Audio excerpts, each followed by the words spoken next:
the Relief Society president in a Mormon ward or congregation is the closest thing we have to a bishop for women. Yes. It's sort of the highest level position a woman can hold in a Mormon congregation, right? Yes. As a Relief Society president, I started deconstructing these beliefs and taking a look at them. He came to the conclusion that the church does tithing wrong. He started then thinking about, well, what else is wrong? He finally started looking at the temple. The Book of Mormon stuff kind of started to fall apart. The idea of the priesthood, it just was breaking apart his testimony. But I also saw, on the other hand, he's becoming a better person because of this. This deconstruction of the church is making him more compassionate to my plight, to the plight of women in patriarchy, women in general. It's making him more compassionate to LGBTQ plus people. And how is that possible as you're deconstructing the church that is supposed to be the source of all eternal happiness, and he's becoming better? And it was then that I realized all of these things that have not made sense to me from the time that I was a little girl until now, there's a reason for that. I am smart. I do understand this. I am not broken. I don't have to push my thoughts, my critical thinking to the back of my head anymore. I can allow my thoughts to have place in my head. And all of a sudden, I realized Mormonism has given me so many good things, but there's also so much wrong with it. And I finally wanted to know. I was prepared to listen and hear all those things. Mm-hmm. This is where sometimes for people that are in mixed faith situations, the church becomes a barrier that separates the couple. It just was breaking us in all the ways. And your marriage was built on a certain contract. Right, yes. And from the believer's perspective, the non-believing spouse is breaking the contract. Yes. And so the church teaches you when this is happening, what do you need to do?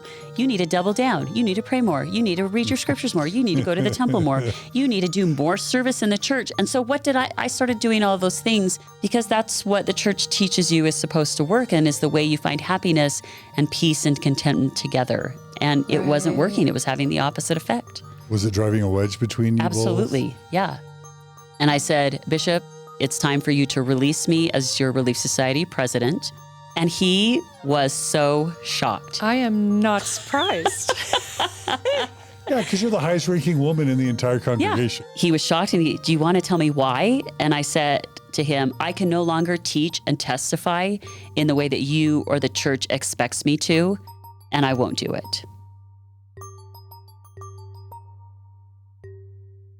Hello, everyone, and welcome to another edition of Mormon Stories Podcast. I'm your host, John DeLynn. It is March 4th, 2025, and today we're going to hear a story about a LDS Church, in it to win it, Relief Society president who resigns as Relief Society president. In the past, we've had lots of bishops on, and we've had Relief Society presidents on, but just this week, I had some women come up to me at a Thrive conference and say, it's not fair that you're always spotlighting bishops and stake presidents and men. Women don't have access to those leadership positions, but we have good stories too. So I'm super glad that we keep also interviewing women who are important parts of the power structure, who also interestingly have their own faith journeys. And today here in studio to talk about hers is Jennifer or Jen Jeppson Wilson. Hey, Jen. Hello. Thanks for joining us. Thank you for having me. Were you in it to win it? You bet I was. Absolutely. Yeah, and you resigned as Relief Society president. We're all going to be on the edges of our seats to hear what led to that. Okay. Also in studio, of course, I have my partner in truth and righteousness, Margie. Hey, Margie. Wow. Hello. I was going to say partner in crime, but we're not committing crimes. At least we're not trying to. Anyway, glad you're here. Yeah, absolutely.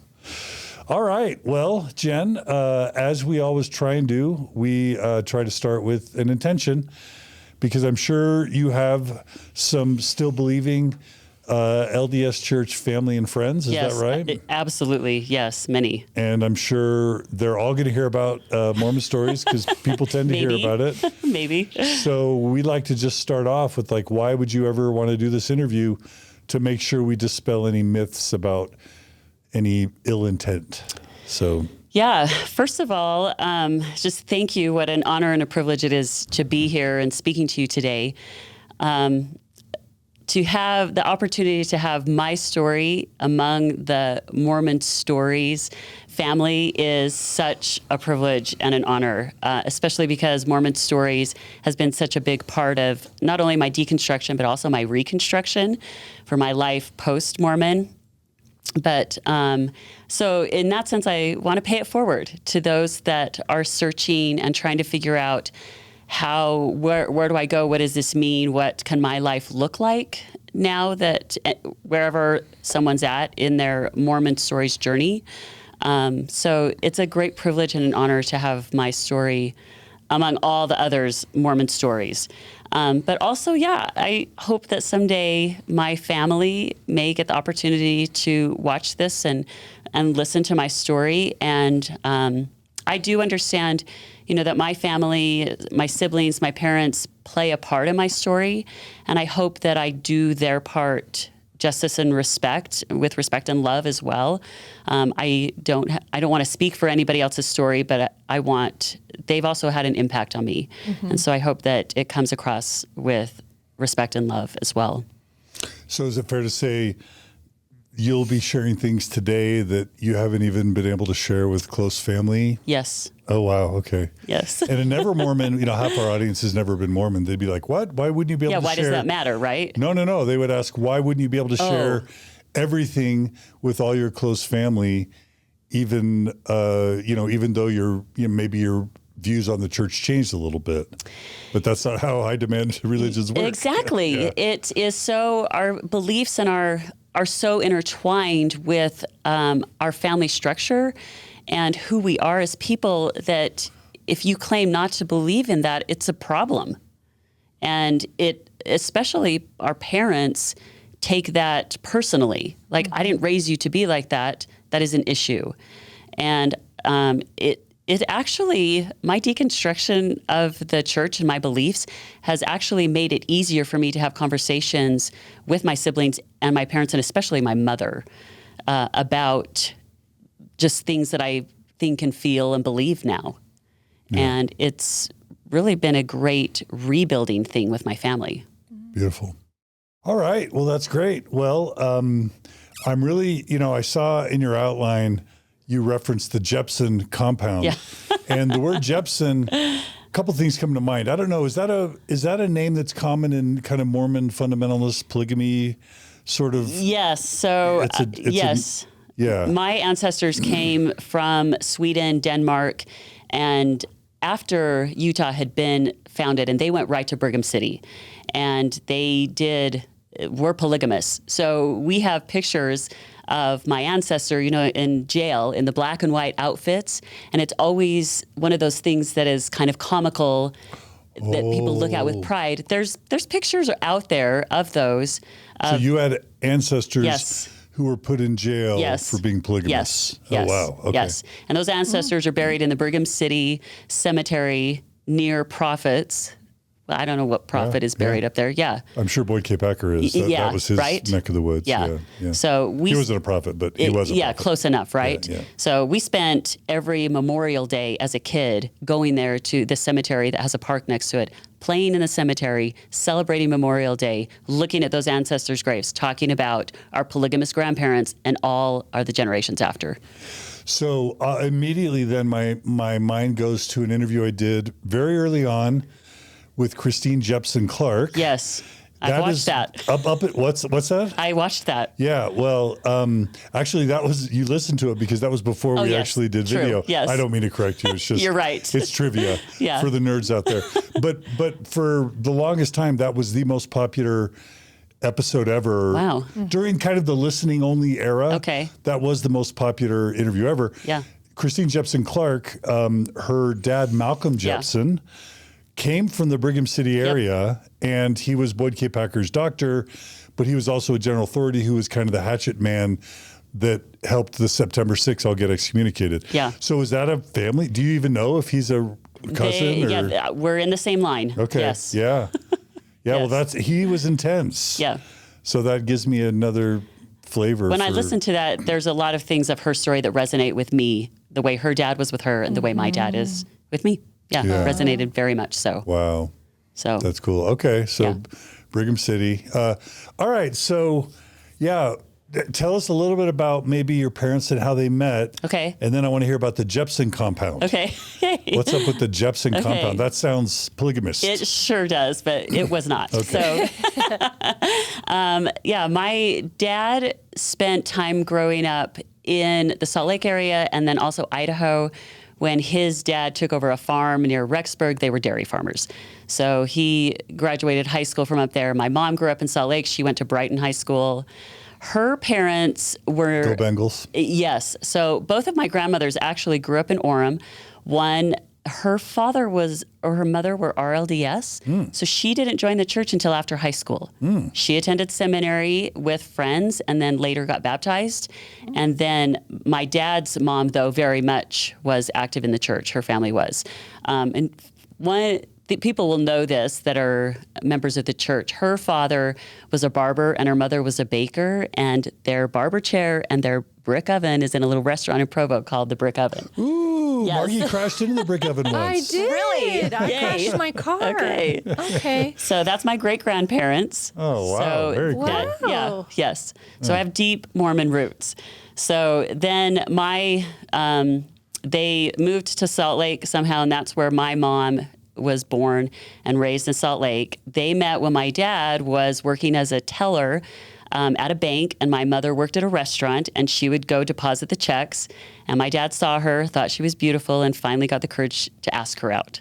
Fun. So that's they were married in the mid-70s.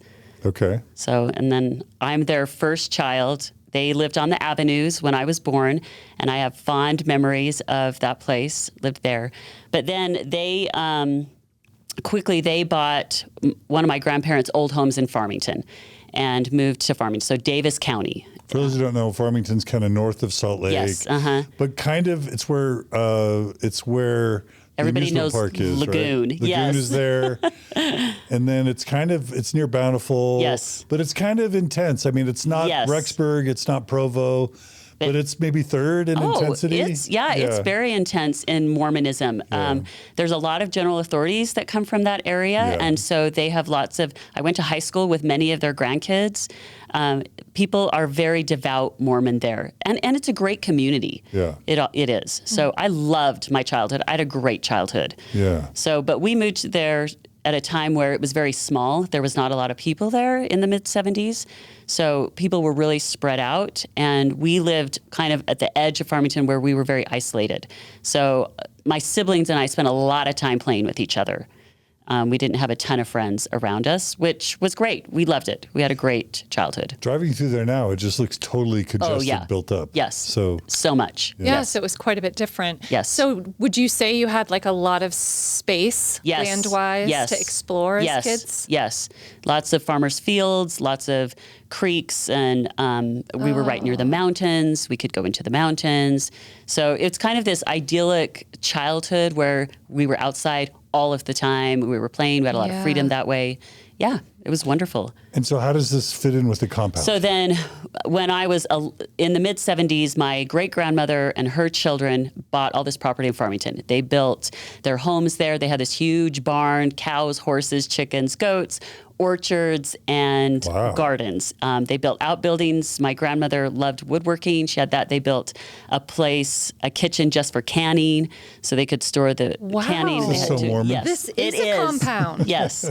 So we would always go there and work. And when I was young, my dad, bought one of my grandfather's older homes. And then later, when I was 11, they built a home near that, on that compound area, on that property.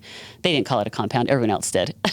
It's just property. So, and it was beautiful. And they worked so hard that we, anytime that we were bored, it was go see what grandma and grandpa have for you to do. We were always mowing grass. We were picking, gardening, playing there. Picking fruit? Yes, picking fruit and vegetables. Was it peaches? Peaches, apricots, pears, apples, grapes. They had grapes that would grow along the cow pasture. I did lots of grape juice with my grandmother. I learned that she would pour the milk from the cows in, and they were doing that. This feels so unique. You know what? Yeah. For all the Mormon Stories episodes we've done, we have not talked about fruit picking and canning almost at all. But Okay, it's huge. So Mormon. Yes. It I can't believe we haven't really covered that. Yeah, it's because it's kind of gotten out of fashion. Yeah. But the church used to have a ton canneries all that's over right. the place. That was big. And you could go and can. Yeah, this, canned peaches, canned pears. Yep. Like that was so much, curd jars and mason jars. Yes. And canning. Yes. So Mormon. And when I left home, I never wanted to do it again. You maxed out. Yeah. It's something I appreciated but never wanted to learn for some but I have reason. so many great memories working. You're like, I love that. For you to do, Yes. for me to eat. Yes, exactly. For me to eat and you to do. Yeah. But so it developed within all of us this intensity of work. So that was a really huge theme with my family. But my grandmother made it fun. So we did a lot of canning and juice making with her and with my parents. We always had a good time doing it.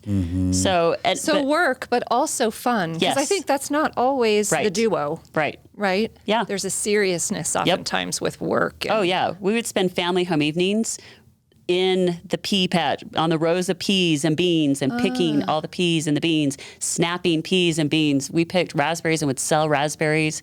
And it's hard to pick raspberries. They're really prickly. But I remember my mom would do it from the top, and often I would crawl underneath. And it's also so beautiful. I remember crawling underneath the raspberry patches, watching the sun come in on these big red berries. And it's just these beautiful memories. I can't provide that for my kids. I don't have the same kind of thing, even though they want that. So it's this bygone time period, right? Yes. And my great-grandmother lived there. I mean, she lived to be 94. I knew her. She was born in 1898. So we had this connection to people from the past and this lifestyle that was very different from people around us. Oh, I love that. I really love that. Yeah. All right, can I ask you quickly a question about that? So I could see, with your childhood, would you say, having work basically all around you, I could see where, as a child, there's always work to do. Yes. In a way that you become very responsible for, as opposed to playful, as opposed to we explore and there are times when you work, but there's a lot of exploration. Yes. Was it in balance, or how would you talk about your childhood? Did you have this sense of fun, discovery, almost, free rangeness to it? Yeah. Or is it both? Or did you have this sense, too, of no, there's always work to be done? It's a very good question. You can go outside, but you need to actually contribute. Yeah. So I would say, especially being the oldest child, I had a lot more responsibility placed on me. So I have a sister and 3 brothers. I also had a lot of younger cousins as well that were around. But I'll tell you, when I was 8 years old, I started babysitting for other people. And because I was so responsible, but I was a very good babysitter because I also knew how to have fun with kids. And so I think it was in pretty good balance. And I think that's something that I have always strived for, is the balance of work and fun.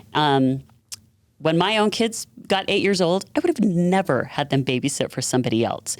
But part of my identity was I was the responsible one, and people could always count on me to do what was expected and take care of things that they needed done. Yeah. So my mom taught me that when I was babysitting, that always leave the house cleaner than you found it. Yeah. She would teach me how to make sure that I could make dinners, simple dinners for kids when I was babysitting. But yeah, so there was this sense of always things to be done. Often I would want to get out of the house because if my mom saw me doing something, she'd put me to work. Yes. Yeah. So, but also if I was bored, I knew that grandma always had something for me to do that was kind of work, but it was not in my own home. It was a little bit different, so it was fun. So different environment. And it sounds like your grandmother was fun. Yes. Yeah, that's really special. Yeah. So, and with my great-grandmother being there, she was old. A lot of us would go take turns reading to her And that was really neat. And she would sit with us and tell us stories about her growing up. So she is part of the parishes in Centerville. A lot of people will know Parish Lane. It's one of the exits off of I-15 into Centerville. So and there's an elementary school named after the parishes there. But her family lived there for a while and then was sent to Cardston, Canada to kind of settle that area. And then they moved to Idaho, where she was a school teacher in a one-room schoolhouse. So she had all of these stories that she could sit and tell us when she saw the first light bulb, when she first saw a car. And so it was walking history. Yes. Yeah. So we got to sit at her feet and listen to that. She had many faith-promoting stories as well from all of those times. Yeah. Love it. Yeah. Okay, so that gives us a sense for your girlhood. Yes. What do you want to say kind of about the Mormon aspects of your upbringing and your family? So one thing is having all those people around is that you kind of keep each other in check in your living of the gospel. And I don't remember having so many conversations necessarily in everyday life about just the beliefs, but that how you live the gospel. My family, though, was very good about taking care of each other and being a good person. So that was there. But one of my uncles was the bishop, especially, and even when I turned 12, he was the bishop. And I remember in our interview, as we sat down to talk, he told me, "You are the third adult in the house. And it's your responsibility to be an example for your siblings and make sure that they are obedient to your parents, and are good, and that you help your parents out whenever you can." And I just remember thinking, that's so much responsibility. I don't want that. Oh, seriously? Right? You're 12? Yeah. So that was part of that. Also, I think there's so much that has to do with birth order, right? So as the oldest child, my parents were practicing on me. And my mom was very strict, and this is how we live and do things. You present yourself a certain way. And the way you looked and behaved was very important to my parents. The outward. Yes. Mm-hmm. Yes. And so that it definitely influenced me as I was growing up. I definitely felt this sense. I think one of the teachings of the church is that you're a daughter of God. And so I always had this sense of being a little bit special because of that. But then I wasn't as special maybe as my sister, who everybody looked at as like, she's very beautiful. And that was an attribute that people really gravitated towards. And not that she wanted to be recognized for that. She was very shy about it. But it was just people, as soon as they would see her, wow, she's so beautiful. And sometimes when someone recognizes your sibling who's just a year younger than you for that, then what you hear is you're not. Right. You know? Yeah. So is part of that personality? I think like so. demure versus confident and assertive? Which makes sense within Mormonism. Yeah, I do think some of those attributes, right? Yeah. Being quieter. Yes. It's perceived as you're going to be more obedient. Yep. And You're going to be more keep sweet malleable. vibes. Yes. Yeah, right. Yes. Sweet. Yes. And beauty. Yes. I mean, because, women in the church have, just so little a space to Yes. kind of, beauty is highly valued, Yes. highly valued. Yes. But keeping sweet is highly valued. Yes. Maybe. I think so too. Yeah. Definitely at that Yeah. time. Yes. Interesting. Yes. So maybe an association with kind of meek, humble, submissive as Yes. beauty. Yes. Okay. Yes. I like Yes. that. I like Okay. that description better. Okay. Yeah. That's good. Yeah. Yeah. And it's also in my family, there were these dynamics of who my mother was and who other women in the family were, because we were so close to my dad's family. My mom always aspired to be a homemaker. She was a sterling scholar in homemaking in high school. She loved sewing. She loves cooking. She loves cleaning. She wanted to be a mother. She loved having the idea of the little children. She would dress them well and take care of us, and her house is always immaculate. My dad has 4 sisters, and they're all athletes. And not that they keep great homes, they're great cooks, but they don't aspire to be homemakers. When we were younger, like, it wasn't my mother who was taking us outside to play and taking us on hikes. My dad's sisters would show up and steal us children away to go hiking, to go camping, to go to the lake. And they're the ones who I saw as these more powerful women in living in a different way than my mother that I naturally resonated with. I loved it so much. And I'm grateful for both of that contrast. And they both shaped me. Yeah. So in fact, the first home that we moved into, my grandparents' home wasn't quite finished, and my mom was in her early 20s, and my dad's youngest siblings had to live with us for a while still.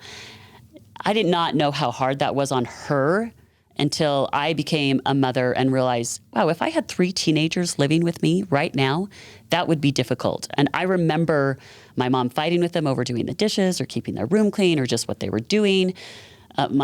The youngest uncle was kind of wild. I remember him riding his motorcycle, and but anyways, it made it so they almost felt like older siblings to me.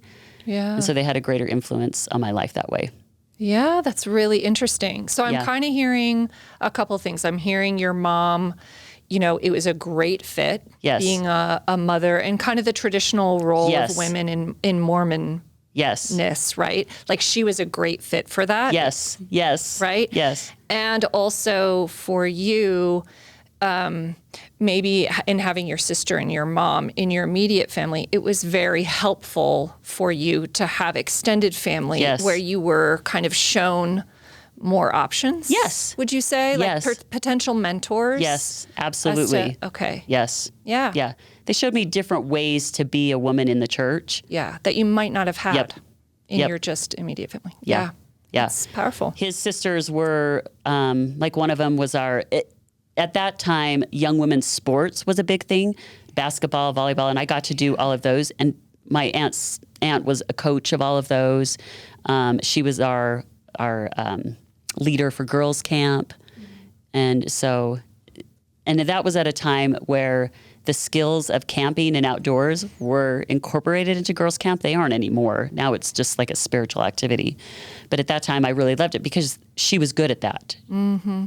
His sisters understood the outdoors. And they grew up with my dad on this dairy farm. They'd had kind of a hard life. They'd experienced things. And so I loved having that influence as well. Yeah. Got it. They also, many of them were not, like we would use the term kind of a Jack Mormon. All 4 of them weren't active all the time. And and had different experiences with that in the church. Yeah. So, but nobody would talk about it that much. It was just kind of this thing of like, oh, they're having a hard time. They don't go to church, or maybe they drink coffee or something, and it's a little bit looked down upon, or maybe they haven't received quite the testimony of this kind of thing yet. But so I got to see already in my life that even though they're part of the church, that they don't always live all of the things that we're taught to. Right. That's right. Yeah. I'm liking this Mormon upbringing. I know. It's really... Did you like it? Yes. Yeah. I had a great childhood. Yeah, close-knit family, Yes. living on the farm. Yes. Getting lots of fun experiences. Yeah. Diversity of Yes. worldviews. Yes. And I'm noticing like some of the conditioning that, I don't know, that can happen for women in the church. It's like, do you perceive it this way, that you had a buffer? It feels like the feminization part that, you've talked a little bit about. You have a buffer in wildness. You have a buffer in like being out in nature. Yes. Running around. Yes. Being really active and, with your body out there. Yeah. So my mom, though, really tried to... I really wanted to play sports, and she wouldn't let me, but she let me play piano. So she was always kind of pulling back on that. Right. So I had to take piano lessons, and I wanted to go out for the track team. No, I couldn't. There was a time I did try out for the softball team, and I made it, and I tried to be home so I could receive the phone call, and she got it, and I got in so much trouble for trying out for the softball team. So you could not do sports. Yeah. Now, I don't necessarily associate that with my Mormon experience, where women were discouraged from sports. Agreed. So, but I'm not saying that wasn't normal. That's just I didn't experience it. So it's just something that was, my mom felt like that was not feminine and was not the route she wanted for her daughters. Wow. Even though like my dad's sisters all played sports. They even went and played college sports. 2 of them at that time is Rick's College.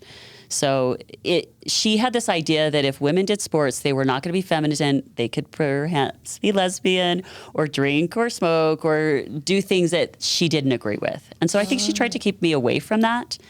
She has since apologized about that. Yes. Because sports has become a huge part of my life in my adulthood and part of my identity. And she has apologized about that. But you know, at the lovely. time, at the time she was doing the best that she can. I do not fault my parents for anything that they did at that time, because I see that they did the best that they could with what they had.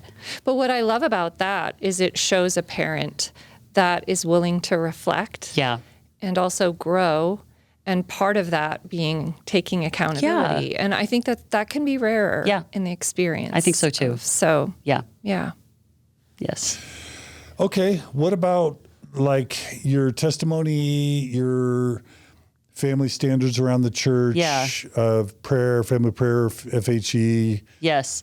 Scripture so study, my parents were really good at getting us up early in the morning to have family prayer. My dad is an early riser in the sense of he would often get up between 2 and 4 a.m. Well, that's I know. very early. I think it's too early. He would run, and we always saw him doing his gospel study in the morning. He would have all these books out, and he would study the gospel. My dad is a scholar of the gospel. He would read his scriptures. He would write notes in it. And so part of that right before he would go to work, which he would usually leave around 6 a.m., all of us kids were up, and we would have family prayer together at 6 a.m. We also had family home evening, and while we were little, it was on Monday evenings, but as we became teenagers, it became Sunday afternoon. And often what that was, I'm pretty sure at that time there was the family home evening manual, but I don't remember using that a lot. My dad would read books to us, like the books that I remember the most are Cleon Skousen books. He would read those to us, and then we would share thoughts about those. Wow. Yeah. I mean, Cleon Skousen he's viewed as kind of a John Bircher-like kind of guy, but he also wrote kind of gospel books as kind of like an amateur historian who could tell good stories. Yes. Yeah. I read Cleon Skousen in high school and college. Yeah. I don't remember the books specifically, but I do remember sitting around our kitchen counter reading those and then kind of talking about it. And my dad commenting on types of questions or comments that us kids had. And he liked that. And that was good. We would have family home evening. We would often have a game that would be my dad was not very emotionally available to us. He would go to bed very early because he got up so early. And so we had to be quiet at the house. And when he would go to work, come home, he would often help around the house and go out and do chores. There was so much always to do outside. And so if we wanted to work with him, that's the time we could spend with Dad. And then he would go to bed. But Sunday afternoons, we would have family home evening. He would often play a game with us. Sometimes we would go out in the yard and throw the baseball around. Super fun times. And so you had more access to him, it sounds like. Yes. Yeah. And when at that time, too, you probably remember the Sunday night Disney movies. Oh, yeah. Right. We were allowed to watch. Jiminy Cricket. Do you remember Jiminy Cricket? Yes. Yeah. Always introducing it. We would make huge bowls of popcorn and often orange Julius's. Oh, my gosh. And sit around as a family and watch the Disney movie. This is my kind of Mormonism right here. Yes. I love this. Popcorn and juice. Are you kidding me? Right? Yeah. Jiminy Cricket. Yes. I'm no fool. He still no loves popcorn siree. and juice. I'm going to live to be 103. You're right. You got it. You see him in his little top hat dancing. Yep. I love it. Oh, this is like idyllic Mormonism so far. Yes. Well, so let me just check in, though. Okay. So the identity that you connected to during this time, so beyond childhood, let's say through teen year, what messages did you receive about who you were? Okay.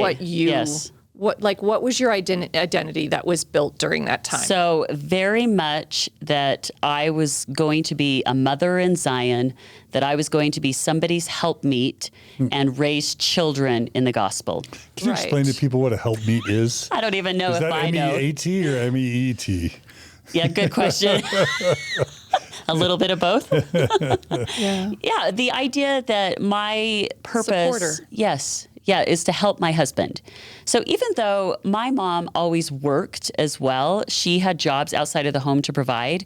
And my parents were not against me going to school and getting an education and having a job, but that it would be secondary to whatever my husband was doing, and I could get education that would help me be a good mother, right? So that was always part of it.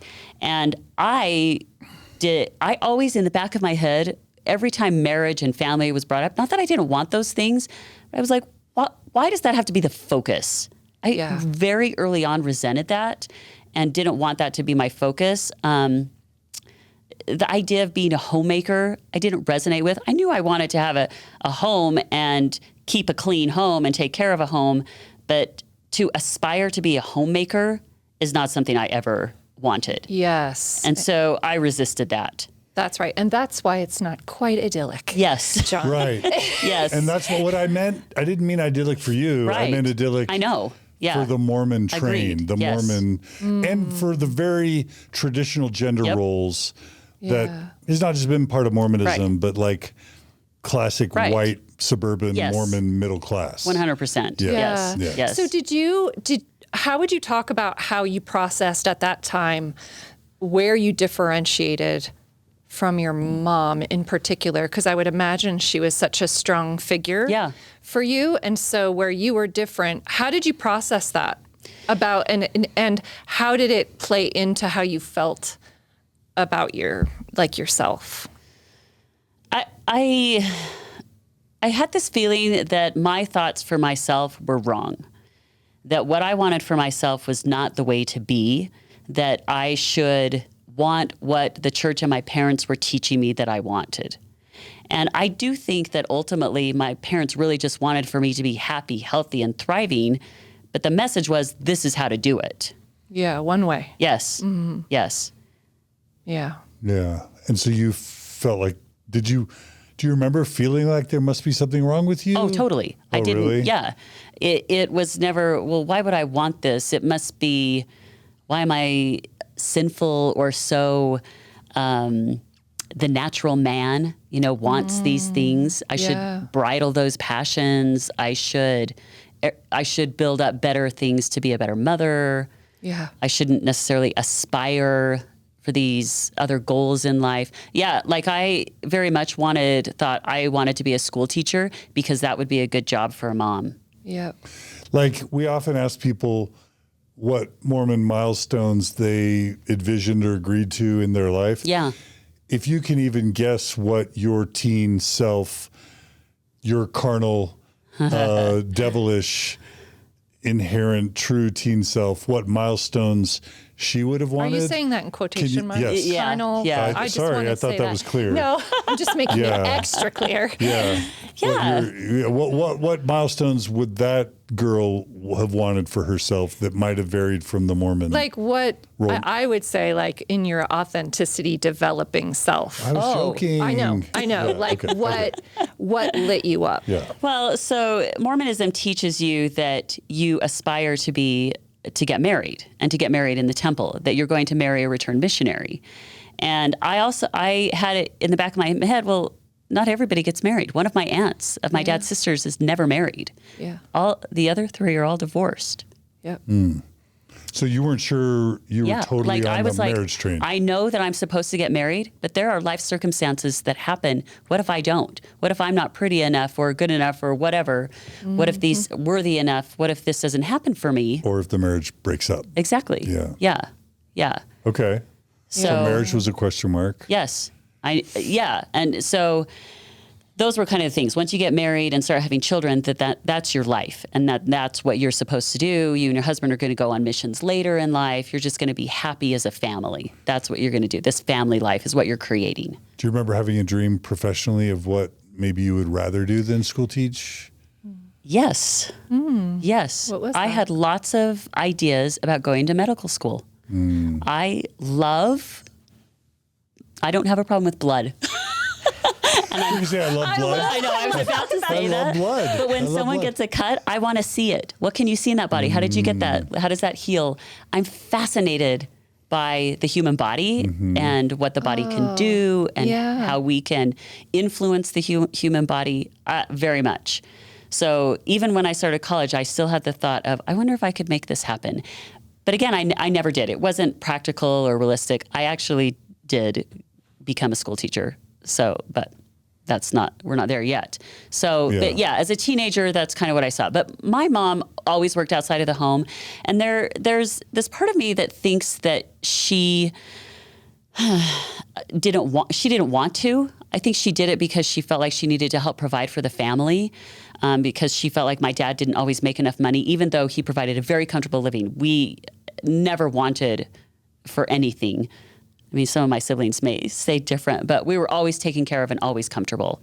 Yeah. So, but she always wanted a little bit more. She helped provide things for herself and for my brothers, their sports or whatever, by working. So she always worked outside the home. Yeah, so, that's an interesting overlay to that she did work outside the home. And what are some of the jobs she had? So when I was little, she started babysitting other people's kids. There were other kids that would come and be there at our home all day. She is an extremely talented seamstress, and she would often take in sewing projects, and she was making things. Then she started house cleaning services, and I would often go with her on those. And when I was in junior high, I took over some of her house cleaning jobs. Wow. So she always did that. And then later she took a job at the local Kmart and worked there as a manager and worked there. My sister and I even worked there during high school. She worked there for a long time. And then she's had other jobs like as secretaries at law firms or electrical companies or that just throughout. She never went to college, and she does regret that because as a Sterling Scholar, she had scholarships available to her. Yeah. But she started working and then got married and started a family and never made it to college. Got it. That makes sense. I am hearing that theme of work. Yeah. You have worked. Yes. For, I mean, really, since forever, really. But eight, and even it sounds like kind of before that with family work. Yep. Any other aspects, let's just say in your high school years that, I loved young women's. I had a really great young women experience. And I do think something that's a little bit unique is that, only because I've been in young women since, and I've seen my daughter's own experience. The girls that were the older girls, the 14, 16, 15-year-old girls, made friends with us 12-year-olds that came in. And so we had this group of young women that were really close. I also, in the first area that we lived in, Farmington, there was like 1 or 2 girls my age in our ward, and all the rest were boys. And this new area that we moved in, when I was 11, there were 13 girls my age. And so it was my best. We were all good friends, and we had this great young women's experience. We loved our leaders. We had great young women's camps, sports, youth conferences. We did a lot. Even when I was young, we still had road shows that we participated in. So the church was huge in our lives. Right. Could you do church sports? I did, yes. So your mom was okay with church sports, just not high school sports. Okay. Yep. Well, that's fun. Yeah. Church basketball and all that. Yeah. Okay. All right. Yeah. So a great youth experience. And I started to build a testimony, especially of Heavenly Father and God communicating to me. I really, at that time, I felt like the Spirit was always communicating to me, that I particularly could receive insightful communication from the Spirit. Whether it was the scriptures, I was always put in leadership positions as a youth. And so I felt like I was very in touch with the Spirit on ways to be a good youth leader and connect with other youth and whatever the job was. So in the Young Women's Organization, each class, I think you have other people that have talked about this. You have the classes that are formed. You have the 12, 13-year-olds, you have the 14, 15-year-olds, and the 16 to 18-year-old girls. And so those are all different classes, and they always have a presidency. So I was always in presidencies. And then the stake, which always has youth, and I often had stake youth callings as well. Mm-hmm. So I was always in leadership positions as a youth as well. And so something that from that point, I learned how to use prayer and the Spirit to really help me with those positions. And then, you start seminary when you're in 7th grade. I liked seminary. 7th grade? I started in 9th grade. 9th grade? I started 9th grade. Thank you. Oh, You're I right. think Like in high Utah school. sometimes it is 8th grade. I don't know. It's probably 9th grade. I'm thinking of that. You're right. It's ninth grade. I misspoke. Ninth grade. Okay. Yeah. So you're doing seminary. Yes. Ninth grade. Yes. My senior year of high school, they were totally redoing our high school. So I went to Davis High School. As you know, it's one of the Davis oldest. Darts. Yes. Go Darts. Didn't Mindy go to Davis? I think so. Yeah, I think Mindy was a Davis Dart. And Shannon Caldwell Montez. that's We right. graduated together. Oh, Yes. you and Shannon? Yeah. Oh, cool. Yeah. That's an Epic Mormon Stories Yes. episode series with Yes. Shannon Caldwell Montez and B.H. Roberts and the Secret Mormon Meetings of 1922. Check it out. Yes. Okay. Yes. So, yeah, I reached out to her as well.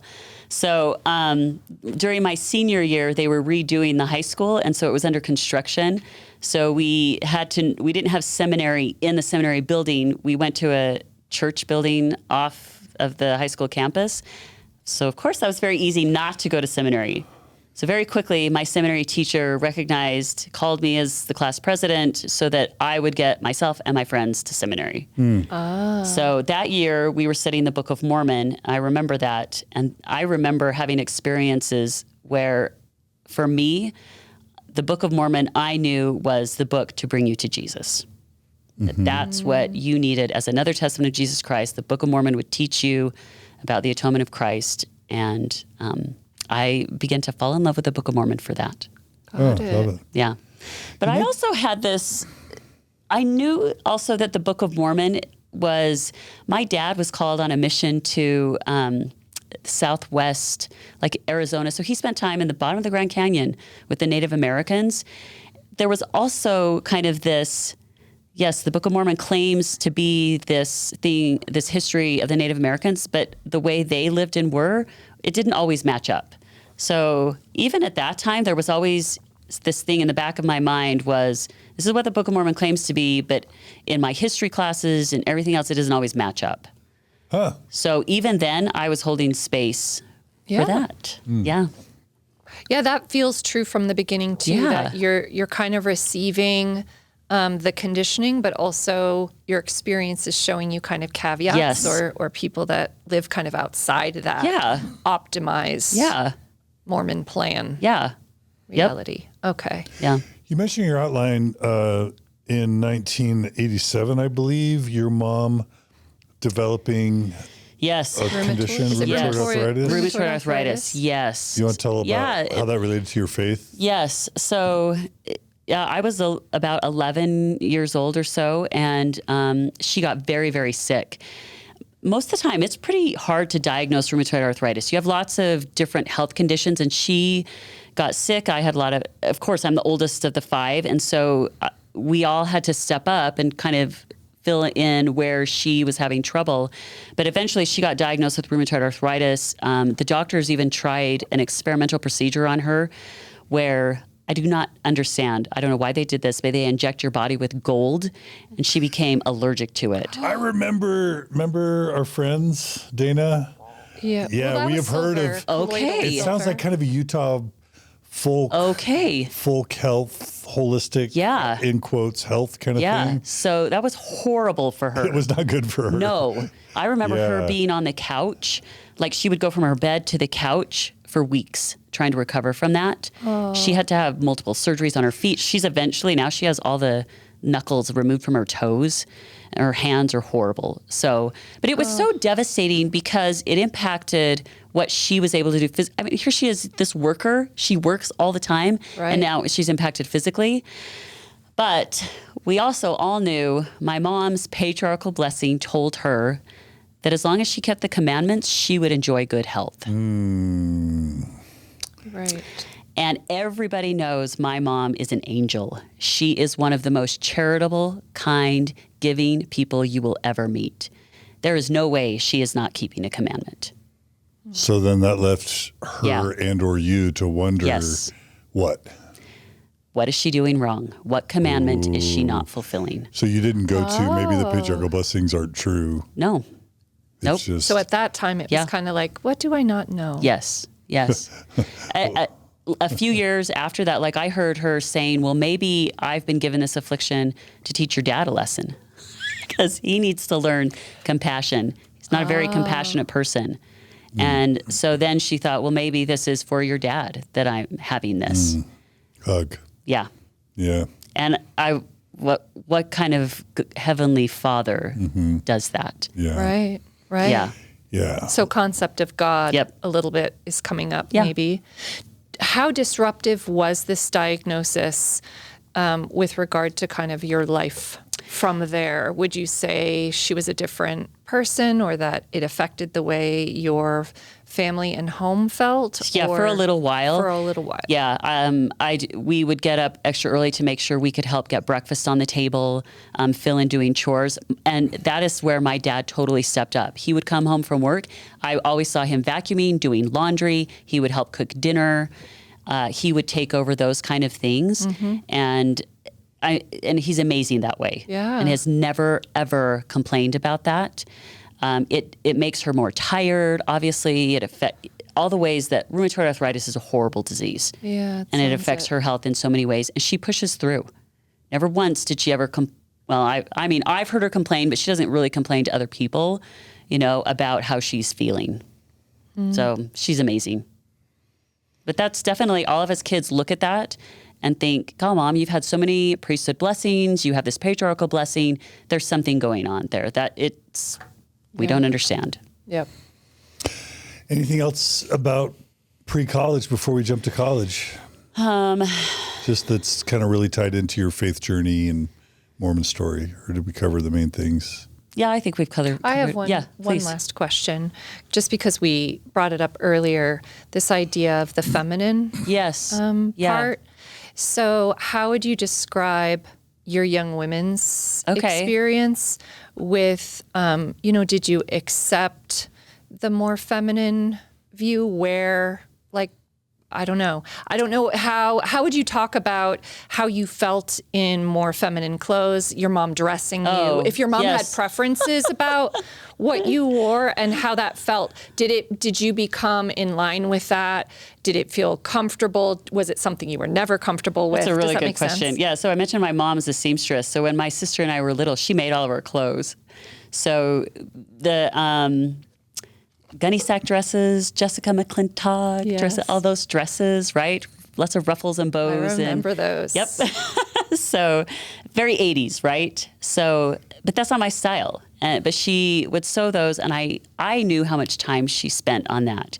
And so I know she does it out of love. And I remember the first time that my sister and I asked her to sew, we wanted pants with tags. We wanted jeans with a tag, show that, because everything she made, you don't put tags on it. So she would sew little ribbons on the back of things to show this is a tag. So like almost came from the store, right? So I didn't get to choose what I looked like for a very long time. My sister had very thick hair, and she let my sister grow long hair, and that's very pretty. I had very thin hair when I was a kid, so you have to have short hair because your hair is thin. So I didn't get to choose my hairstyle. I didn't get to choose my clothing. So I remember as a teenager, when I started making babysitting money enough to buy my own clothing, then I would stand in the store and be like, what am I going to choose? What is my style? Yes. And it was not feminine or what she would choose. Yeah, right. Yes. What, would it have been more sporty or? Yeah. I looked very much like all the other girls my age. Just not, just more muted probably. Okay. Yeah. And did you continue to wear your hair short, thinking that you have thin hair, so I really should wear it short? Yep. Yes. Yes. Any dating in high school? A little bit, not much. Very common just to have lots of group dating. Yeah. Yeah, there were times like starting in 8th grade, like me and a boy would go steady and hold hands and kiss. And I had various boyfriends through junior high and high school, but nothing really serious. Okay. I was always a good girl. Yeah. I was a very good girl. Got it. When I was in Young Women's, some of our leaders would always teach us, save your kisses. And they would kiss their hand. Save your kisses, save your kisses. And I remember thinking, okay, that's the way to be. That's how, and I was very conscious of the teaching, wear clothes now that you could wear with garments. That was very big. And I was I also was very uncomfortable in my own body, and I didn't want to show my body off. I was told that I was bigger for my age, that I just didn't look good in things that were shorter or more revealing. And so I covered myself up all the time. And I just felt like that's what I was supposed to do. I see. And I did that. And we haven't gotten to this part yet, but you're kind of into fitness now. So, I mean, Yes. these body issues Yes. and gender Yes. roles and sports stuff. Yes. It ends up being a really important part of your story. Yes. Yeah. So the fact that my mom would tell me, you have big legs, and you don't look good in this, or this is what you should be wearing, your body like this. And she knew, like, she dressed beautifully and was beautiful. And so I trusted her. But when I would look around at other people that looked more like my body, I wanted to dress in a different way that would look more comfortable for me. Mm-hmm. And she did never see that. Right. Yeah. I felt like she was trying to make me fit in to conform to her. And again, I believe my mother had the very best intentions. Yes. Totally. Yes. Okay. It is interesting, though, because I think for all that we talk about faith, deconstruction, and all that means to identity, relationships, or I can only imagine you having to deconstruct some of these beliefs that you accepted, right, as you grew up, or these scripts that oftentimes stay with us for a while. Yes. I do recall, like, my parents would often point out, this person's beautiful and this person, and I very much looked around at other women. We had this neighbor that she was very tall, what you would call big boned. She was beautiful. Yes. She was not a little person. And I very quickly could identify there is so much that goes into saying a person is beautiful or beauty. And all body shapes and sizes are beautiful. Absolutely. You felt that? Yes. When do you remember feeling that? Was that kind of from a very young age? I never remember not thinking that, Yeah. but thinking why. But my parents had such a narrow view, seemingly to me at that time, of beauty. And it was this theme of my dad was very much taking care of his body. He had a lot of pride in how fit he was. And part of the reason he has Parkinson's now, that's very devastating to him, because that physical fitness is gone. Absolutely. But he spent a lot of time exercising and taking care of himself. And with access to gardens and orchards, we ate well. We didn't have a lot of processed food around. We grew up on good food. So nutrition was, and I remember them kind of looking down on people that would drink a lot of soda or not eat right. And we had lots of baked goods as well. My mom was very good at baking, but the idea of good foods nourishing your body was a big theme to us. So the word of wisdom was really important as well. Which is the Mormon health code. Yes. No tea, no alcohol, Yes. no coffee, no tobacco. Yes. What about meat sparingly? Meat sparingly. Okay. Yeah. But that was another thing. When my mom was diagnosed with arthritis, one of the recommendations for arthritis is to drink green tea. You eat an anti-inflammatory diet. You also don't eat nightshades, so no more tomatoes. We grew a lot of tomatoes. No more potatoes. We grew those. You stay away from those nightshade type foods, and you have to eat certain types of foods. Meats like salmon and fish we didn't grow that. I mean, but anyways, that was just something that started opening up my eyes to the word of wisdom, where did this come from and why this? Mm-hmm. So. Yep. Love it. Yeah. Should we go to college? Yeah, let's do it. Yeah. Okay. Yeah, so I graduated. I was a really good student in high school. That was one of the things that I felt like I could control. I loved excelling at school, so I did really well. But also, Davis High is a very competitive school. And so in order to stand out, you'd have to be the best in anything. It's a huge school. So I didn't really stand out in a lot of things, but I was going to go to the University of Utah, live at home, go to school, and just go from there. That summer, before school started, my dad's youngest sister came to my parents and asked if I would consider going to Snow College. She was a coach there. She coached women's volleyball and basketball. Her assistant had been hired by BYU to coach basketball there. She couldn't find a replacement and said she would offer me a scholarship if I would come and work for her and do all of her administrative work, and she could just focus on coaching. And my parents absolutely said no. I don't think that they wanted me to live with her at that time specifically. She was not that active in the church.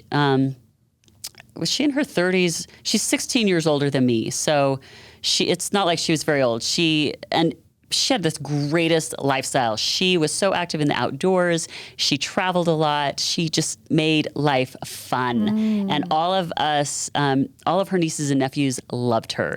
We loved her a lot. So the idea that she was seeking me out to come and live with her and work for her was very exciting. I was very like, wow, that would be so amazing. I never even thought about that. And one of my cousins was going to play volleyball for her, and we could be roommates. And so my parents said no, but I overheard the conversation. And so I went and said, well, I would love to do this. And my dad said, absolutely not. It's against you. I want you to go to the University of Utah, where you're going to get a good education. Snow College you're not going to get a good education there. So that's when I learned finally, if I go and pray about this and I get an answer, a confirmation that this is what I'm supposed to do, what are they going to say? And so I did that. I said, this is what I'm supposed to do. I feel like I'm supposed to go there. And you weaponized the Holy Ghost. Exactly. My dad said, fine. But he wasn't happy about it. Yeah. And he let me know that. So my mom drove me down there. I graduated in June, and in July, she drove me down there. So I started working for my aunt already in July. They bring the volleyball players and the football players on campus for the summer. And so that's who was there. My aunt had built a home where she lived upstairs and 12 of the athletes lived downstairs. Oh, wow. So I got to live there. She didn't charge me rent. I got a scholarship. So I left Snow College with no debt. That was amazing. Amazing. With the associates or bachelor's? Yeah, an associate. That's amazing. I think you now get a bachelor's degree, but at that time it was a 2-year school. Yeah. Got it. Okay. So I absolutely loved it. I loved being away from my parents and being able to make my own choices.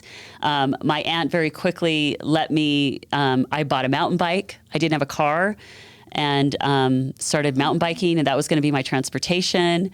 And Snow College offers all these classes like mountain biking, rock climbing, canoe. I took all of those classes. Fun. Yeah. That is amazing. Can we have just a moment for, I feel like in your story, though, all the way through, you've had these moments of differentiation. Yes. Of kind of listening to yourself and managing. Yes. Kind of managing what you want versus what is kind of being told to you. But this is a big one. Yes. Where Yes. you knew kind of what you wanted. Yes. You went, and also you kind of had the experience, it sounds like, that you really hoped for. Yes. Yeah. Yes. So I absolutely loved my time there. It was, Snow College at that time was smaller than my high school, and I loved how intimate it was with the professors.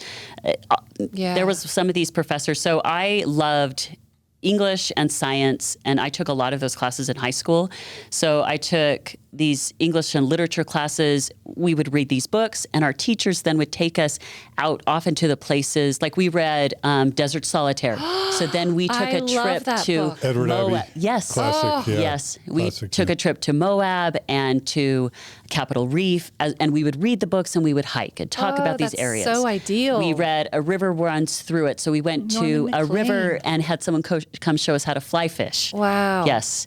We read poetry and would often just, this idea of outdoor literature, I loved it. Yeah. So I became then aware of things like that. And the professors, with our class sizes being so small, we would go to their homes and we would have meals with them. And my aunt also, many of the professors knew her, and they lived around her. And so being her niece, then it was kind of this extra special, oh, you're her niece, you know.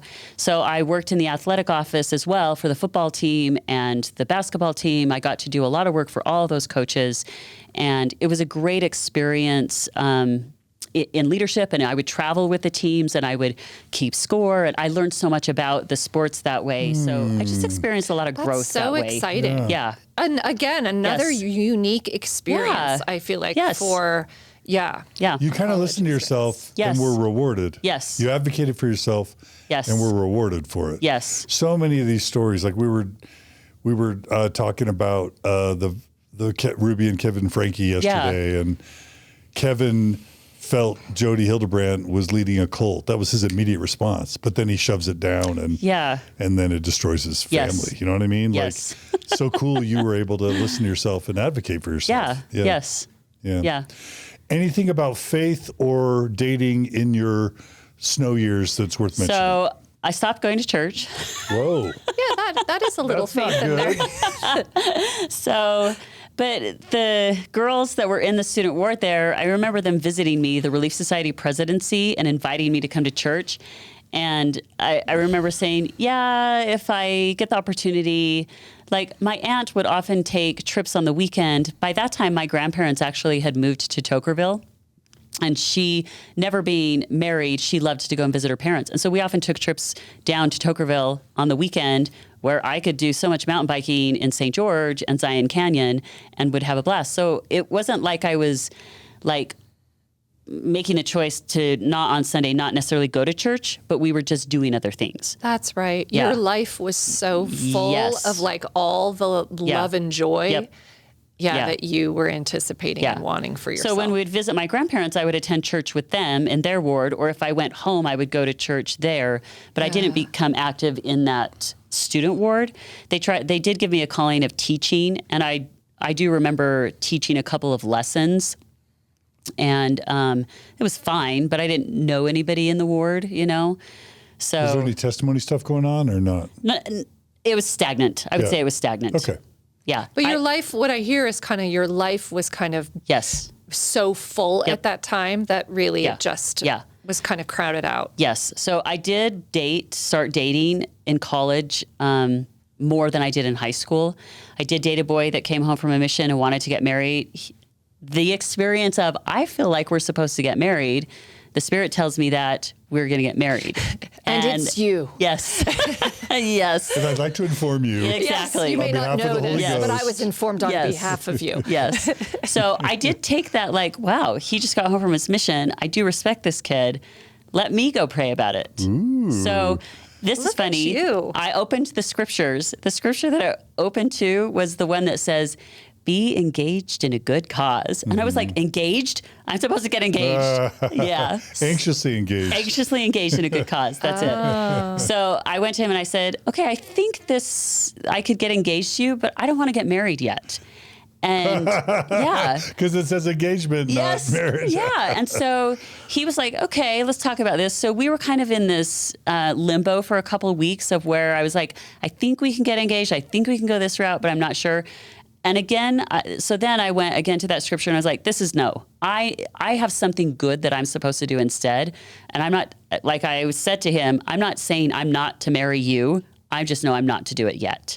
But he didn't want to hear that. 6 weeks later, he got engaged to somebody else.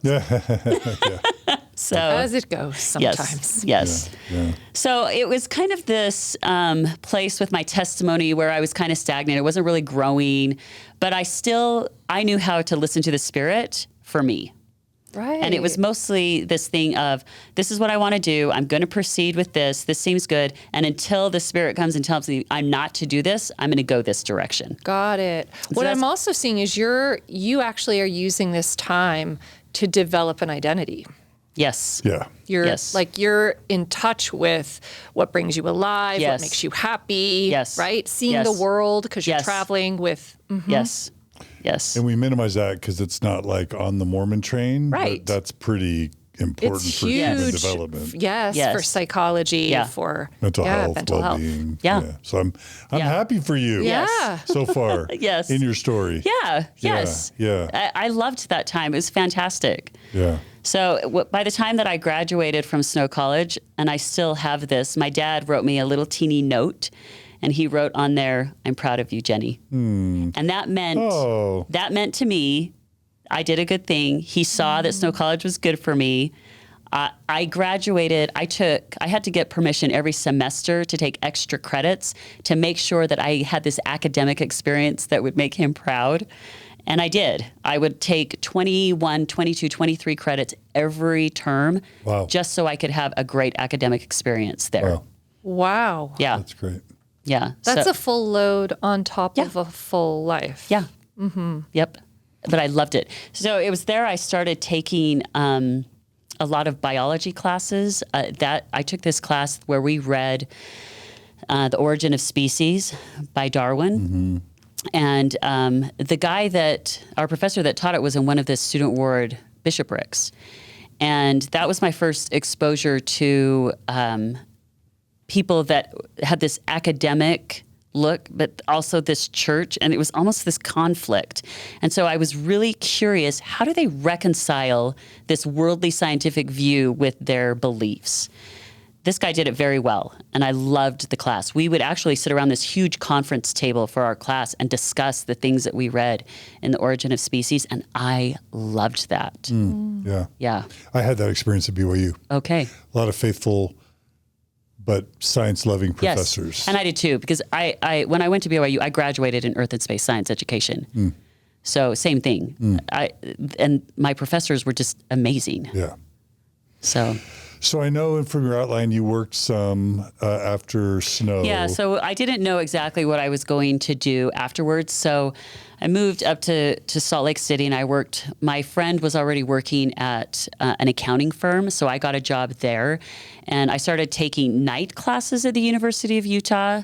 So I continued to stay really active. I got more into mountain biking specifically, taking classes at the University of Utah.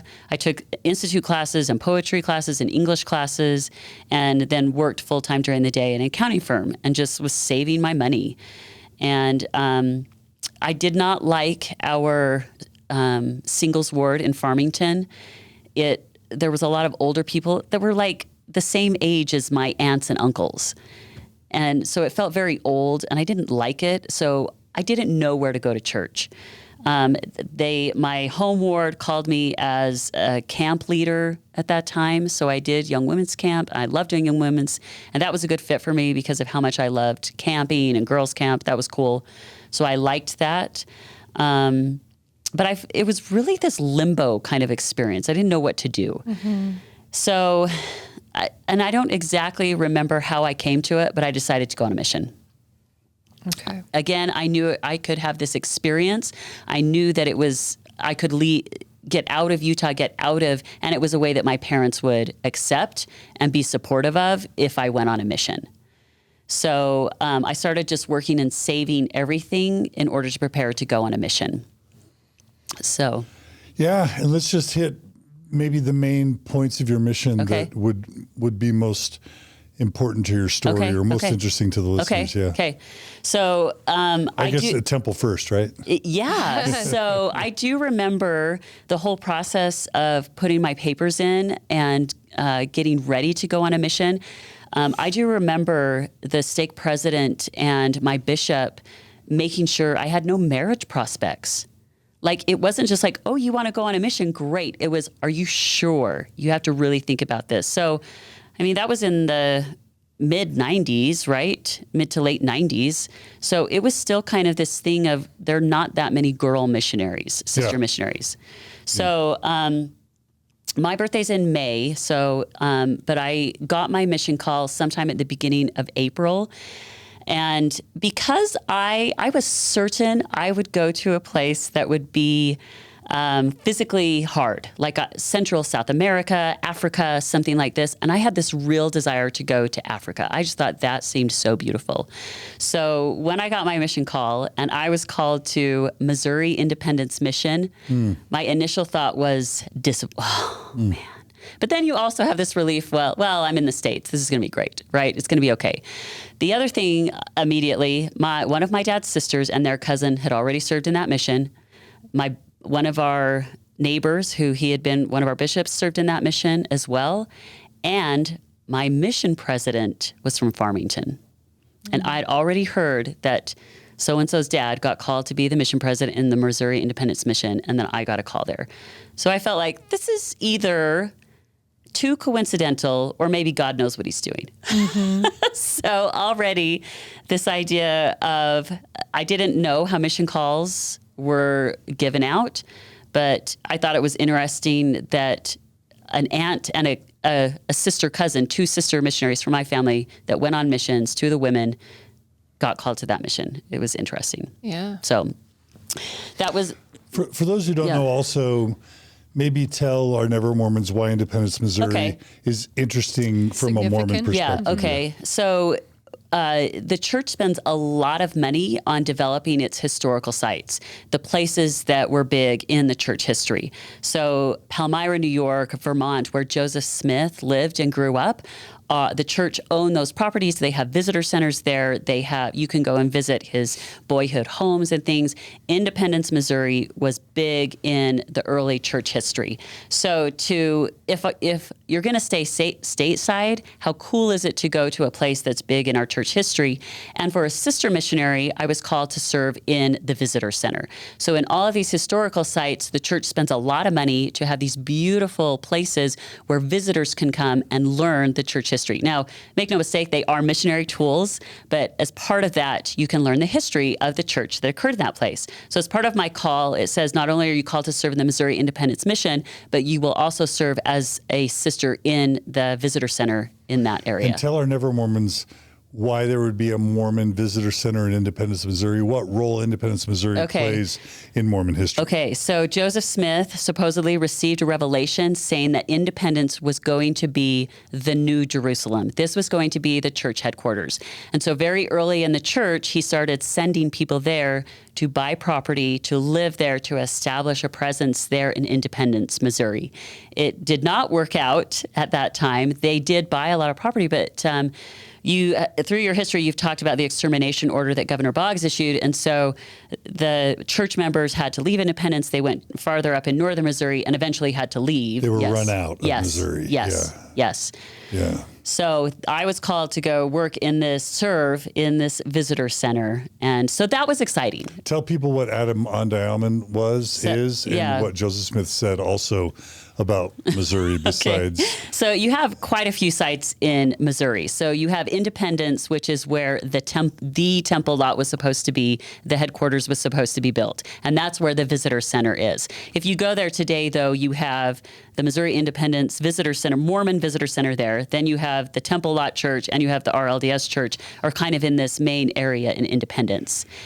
And literally Jesus, when he came for the second coming, was supposed to come to that temple in Independence, Missouri. Am I right? Yes, you are correct. While the church has a headquarters there. Yes. And it's still, I think the church has really worked hard to just downplay and de-emphasize this doctrine. But, but when I was growing up, people were moving back to Independence, anticipating the second coming of Jesus. And they were just waiting for the church to announce that they were going to build a temple there. Because that would mean Jesus was nigh. Does that sound right? That is exactly right. Okay. Yes, and I'm I can not tell making you. that up. No, I can tell you more experiences that confirm that as a missionary. One of the ladies we met and ran into was a real estate agent. And she said, you have no idea. I have a direct line to, she gave me the name of this man in your church office building in Salt Lake City that every time a piece of property comes available, he's the first person I call. She would say, you have no idea how much property your church owns here at Independence. So even from Independence, you go farther north and you have this area called Far West. It's outside of this little town of Cameron. And there's a temple site dedicated there. There's this beautiful monument to that. Hans Mill is just down the road from that. Where a bunch of Mormons were massacred. Yes. Yeah. And that piece of property at that time, I think, was still owned by the RLDS Church, now known as the Common Community Church of Christ. But there were people that lived out there that would often let us out on the property, and we could go there. I had great experiences there at Far West. And then farther north. Far West, when Brigham Young went west with the pioneers, that's a place they stopped on their way? Yes. Okay. So, and then farther north is Adam-on-Diamond. And the church has, there are markers there where you can go out there, but they also have buildings there, like missionaries, senior missionaries are called there. The women do like extraction, family history work, and the men do a lot of outdoor work there. But it's just this beautiful grassy field. It is a gorgeous place. Have you ever been there? No. Okay. So it is rumored there that Joseph Smith said that there's an altar. This is where Lehi spoke to his children before he died. And this is also where Adam spoke to his people before he died. And this is where Jesus will come again. So that's where the joke in the Book of Mormon musical that the Garden of Eden is in Missouri, Jackson County, Missouri. Yes. That's the Adam on the island. Yes. It's Joseph basically just said, this place is so beautiful. Before, I guess, the continents separated or whatever, Adam and Eve and the Garden of Eden was here. Yes. Which is kind of a bold pronouncement. Right. And wasn't there another prophet, David O. McKay, that even went there and said, confirmed that? I don't even know, but I wouldn't be surprised. Yeah. But also, I didn't realize that they put Joseph Smith put Lehi in Missouri because that would pretty much kill the Mesoamerican theory that the Book of Mormon happened in Central America, and that would bolster the Rod Meldrum, the Heartland theory that the Book of Mormon happened. And maybe it's not necessarily Lehi, but we knew as missionaries a Nephite altar. So whether that was Lehi or Moroni or somebody, but Nephite altar. Did the name Zelph ever come up? Zelph the White Lamanite? Did that ever come up? I had heard that as well. That Joseph found some bones and declared it to be Zelph the White Lamanite? Yeah. Okay. So even though you go there as a missionary, so I get my mission call. Okay, so we'll start there. And I'm going to this place. I am excited now to go there. Before you go on your mission, then you get to go through the temple.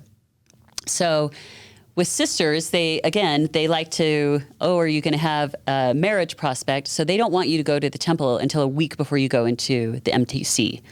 I wanted to go. I got my call at the beginning of April. I wasn't leaving to go to the MTC until June. So I had all this time that I was like, well, why can't I continue to go to the temple? So I begged my bishop and stake president to let me go in April. And they finally consented, relented, let me go to the temple because I wanted to go multiple times before I went into the MTC. So I did. I remember I went through the Bountiful Temple on April 19th. And I still remember the experience. My mom, she had her grandmother's temple clothes. So she got her temple clothes out and laid them out on her bed so that I could see them and have an idea of what the temple clothes were going to look like. And she said she wanted to do that because it was such a shock to her when she went through the temple of the clothing and the things that you do that she wanted to make it better for me. So she at least showed me the clothes. Mm-hmm. And of course, when you see the clothes, you're like, what? What was different about them? So the first thing you notice is this green apron that has leaves embroidered on it. And at the time, she didn't necessarily tell me what it was going to be, but it's to represent the leaves that Adam and Eve put on to hide their nakedness, right? And then it's a white dress, and you have a robe that you're going to put on your shoulders that are called the priesthood garments. You tie them in a certain way. You have a sash that goes around your waist and a veil. And so all of these things that you're going to, it looked like a weird bridal outfit with a green apron. And a veil. A veil, yeah. Yeah. Yes. Are they called robes of the Holy Priesthood or something like that? Yep. And it's literally Masonic. If you want to just Google Masonic clothing, it's basically 19th century Masonic clothing fit for a woman with a green apron. And at that time I didn't know, but later as a young adult, I actually visited Boston and I went and visited a Masonic temple there and they had the same outfits. Yeah. Yeah. So I got to go to the temple and I know my parents came with me. Some of my aunts and uncles, I don't remember exactly who, but I do remember there being quite a few adults there with me. And they were very excited and happy for me to go through the temple. The experience of going to buy garments, that was traumatizing. Why? Oh. So you go into what's called the distribution center, and there's little old ladies there. They take your measurements, and then they tell you the size of garments to wear. They gave me these garments that I couldn't even fit my jeans over them. Which contributed to, oh my gosh, I have to get even bigger pants to fit over my garments. So they put these garments on me and they just were too big. That's right. But that's what they said. According to the measurements, this is your size. But they did not. And in that time in the late 90s, we were wearing baggy clothes. We were not wearing skinny jeans. Yep. We were wearing baggy clothes, and they didn't fit in my clothes. They were thick and hot and uncomfortable, but that's what I'm supposed to do. This is what God wants. Yeah. And this is how I'm going to dress. These are ugly, but who cares? They're protective. They're going to protect me as a missionary. So this is what I get to wear. Yay. Okay. So there's that. So then we go to the temple. And I think the temples are beautiful. Bountiful Temple was fairly new at that time. And that was just the temple district that we lived in. So that's why we went there. But I remember wanting to go to Salt Lake to have that experience because that was a live experience versus at the Bountiful Temple, it's a video. So went there. The first thing, like you still walk into different rooms in the Bountiful Temple, even though it was videos. Like you didn't just stay in the same room. I think you walked up to a couple different rooms for each of the different, like you start out in the lower kingdom room and then you move into different rooms. I think there were 2 rooms though. Like they had a telestial, then the telestial room, and then the celestial room. So men sit on one side, women on the other. You watch this video and listen. And I remember the first thing that came to my mind in watching this was that the video portrays God and Jesus Christ creating the world together. And in Mormonism, you are taught that in this next life, you will be creating worlds with your spouse, with your husband, that a husband and wife create their own planets after this. Gods and goddesses. Yeah. Yeah. So you're sitting there watching, God and Jesus and this other guy, Michael, helped create. Which is Adam as an angel, basically. Yeah. And so you're sitting there just like, oh, I guess I got it wrong. This is not, I guess I misunderstood the scriptures and I misunderstood what the church was teaching. This is what is happening.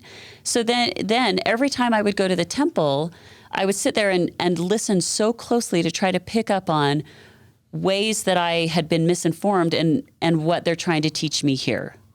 So where's Mother in heaven? Exactly. Right? Yes. And where will I be? Yes. Yeah. Yes. Yeah. And you see Eve, who has made this decision and gets Adam to make this decision, and they're cast out, and then she has to obey him.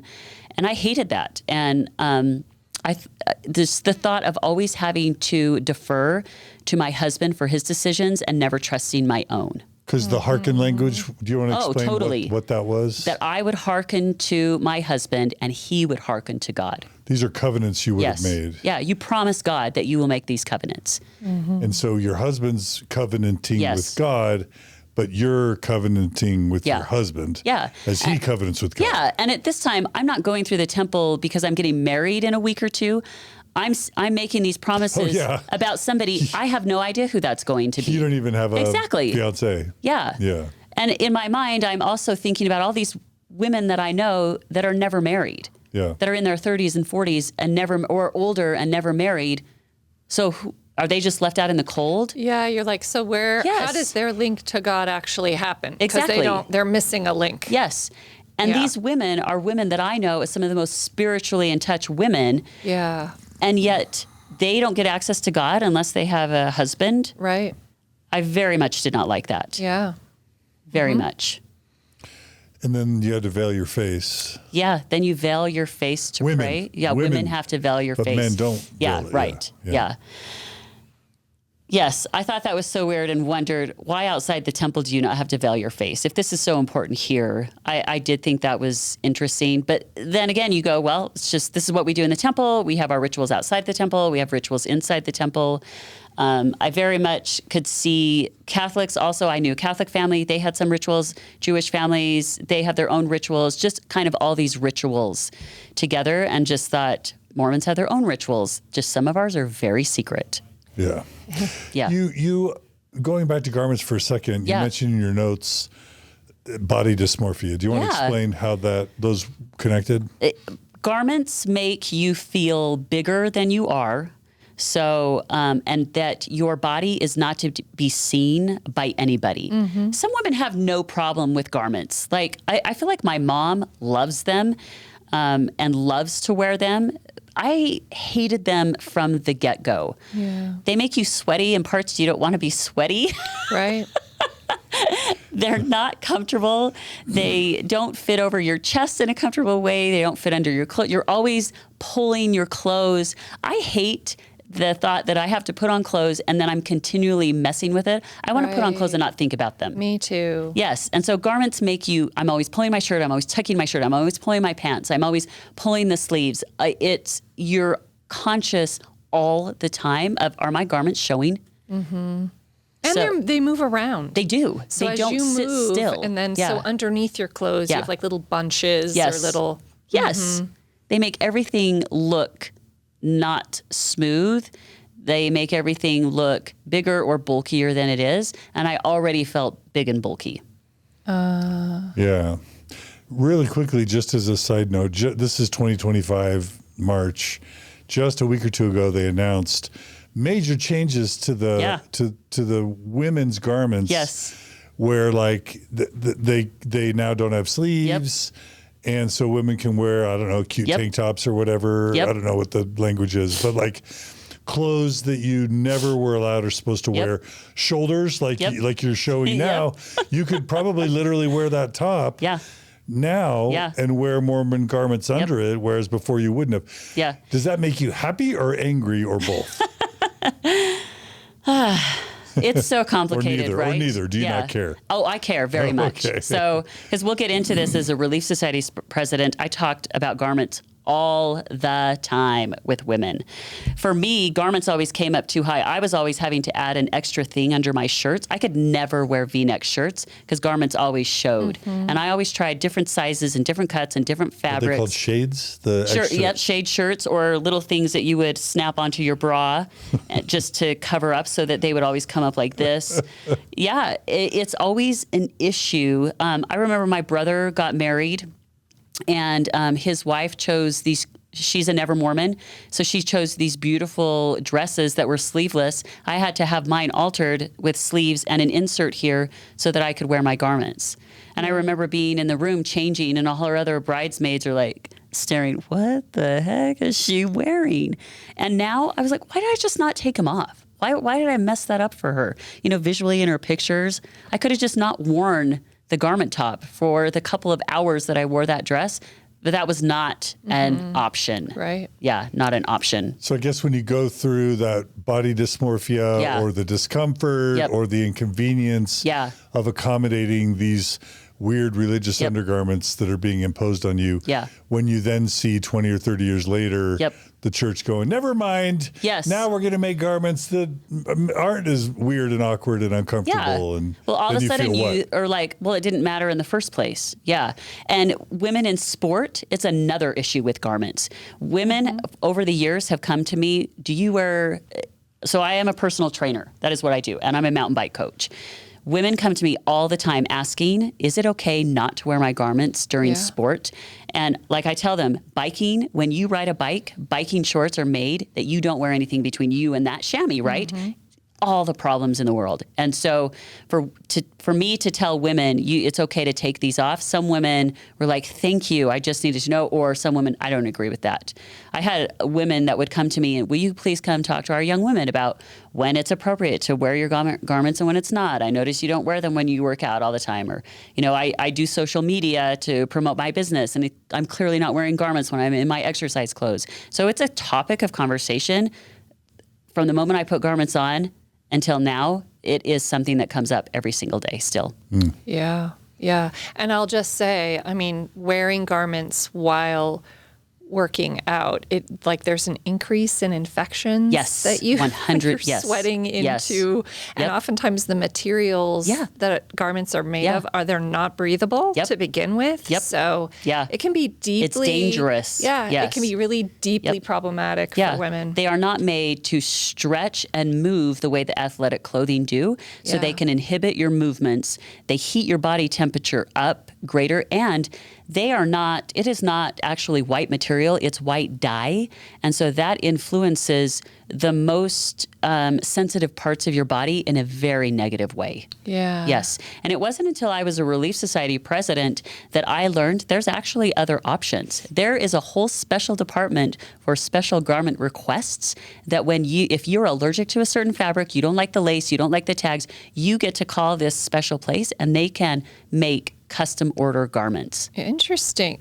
Is that on the down low? No. Yes. Yeah. Yes. Never heard of that. Yeah, but I didn't know that until I was a Relief Society president and had women that had the issues that garments were causing with their bodies. Yeah. And then I started to figure out what do we do about this? I started to think about what do people with that are in a wheelchair or can't walk, what do they do? What do women... Or certain skin conditions where it's like it's so irritated. Yes. So finally, I went to our stake Relief Society president, and she was like, I don't know. So she inquired above her, and we found this special, you have to call, and you tell them, you give your measurements, and you tell them your issues, and they make special garments out of special fabrics, special cuts, whatever. It's almost like that's for like wealthy or powerful or connected insiders. Sure. Because Sure. if you had to go through all that work to figure this out, there's a gazillion Mormon women that didn't know about that. would have never known about it regularly. Yep. That just and don't have that's access. okay. But because there are men in charge, Yeah. they don't think about those things for women. They think we're being whiny about that. Yeah. They But just also, if the exceptions exist, but no Yeah. one knows about it, Right. it's got to be for the privileged, connected few. Sure. I don't know. I Yeah. wonder. I mean, I do Otherwise, think it's everyone know interesting about at BYU as someone who did sports at BYU. Yeah. Our coach would talk about how many complaints would come in when we Okay. were training around Yes. campus because Yes. we wore Yes, briefs, you're running we wore shorts tank and- tops. yes. It's hot. Yes. Right, in Utah Yeah. for training. can't and go out and RMs, run so in those. people who went through the temple, who were on the team, Yeah. didn't wear garments when they were training. But I just thought it was a really interesting thing that people would complain as we were training that Yeah. we weren't being, modest Right. or garment. And he just would not have it. None of the sports teams That's wore good. garments Yeah. in training. So Yes. BYU, that's an interesting It is. kind You're of, right. Yeah. But they don't like to. BYU wants to stand out in certain ways, but not in all the ways. They don't want to. They allow their teams to wear the uniform that other schools are wearing, right? Yeah. That look like, yeah. So I think as other people in sport, we can kind of take that as the standard, as like, I'm going to wear what other people in this sport are wearing as well. That's right. And there's lots of Mormon athletes out there as well, that are vocal on this topic. Yes, So that's right. by no means do I consider myself a pro athlete, but an athlete is anyone who exercises intentionally. So There we go. It influences our life. Yeah. And it affects us. Yeah. So there's like 2 pages in your outline about your mission. Yes. So clearly your mission meant a lot to you. Yes. For the sake of time, Yes. maybe I'll cherry pick just a couple things Okay. that I think would be Okay. particularly interesting. Okay. If there's something really important from your mission Okay. to your faith journey, Okay. I want you to also interject Okay. it. Is that Yes. okay? Yes. Okay.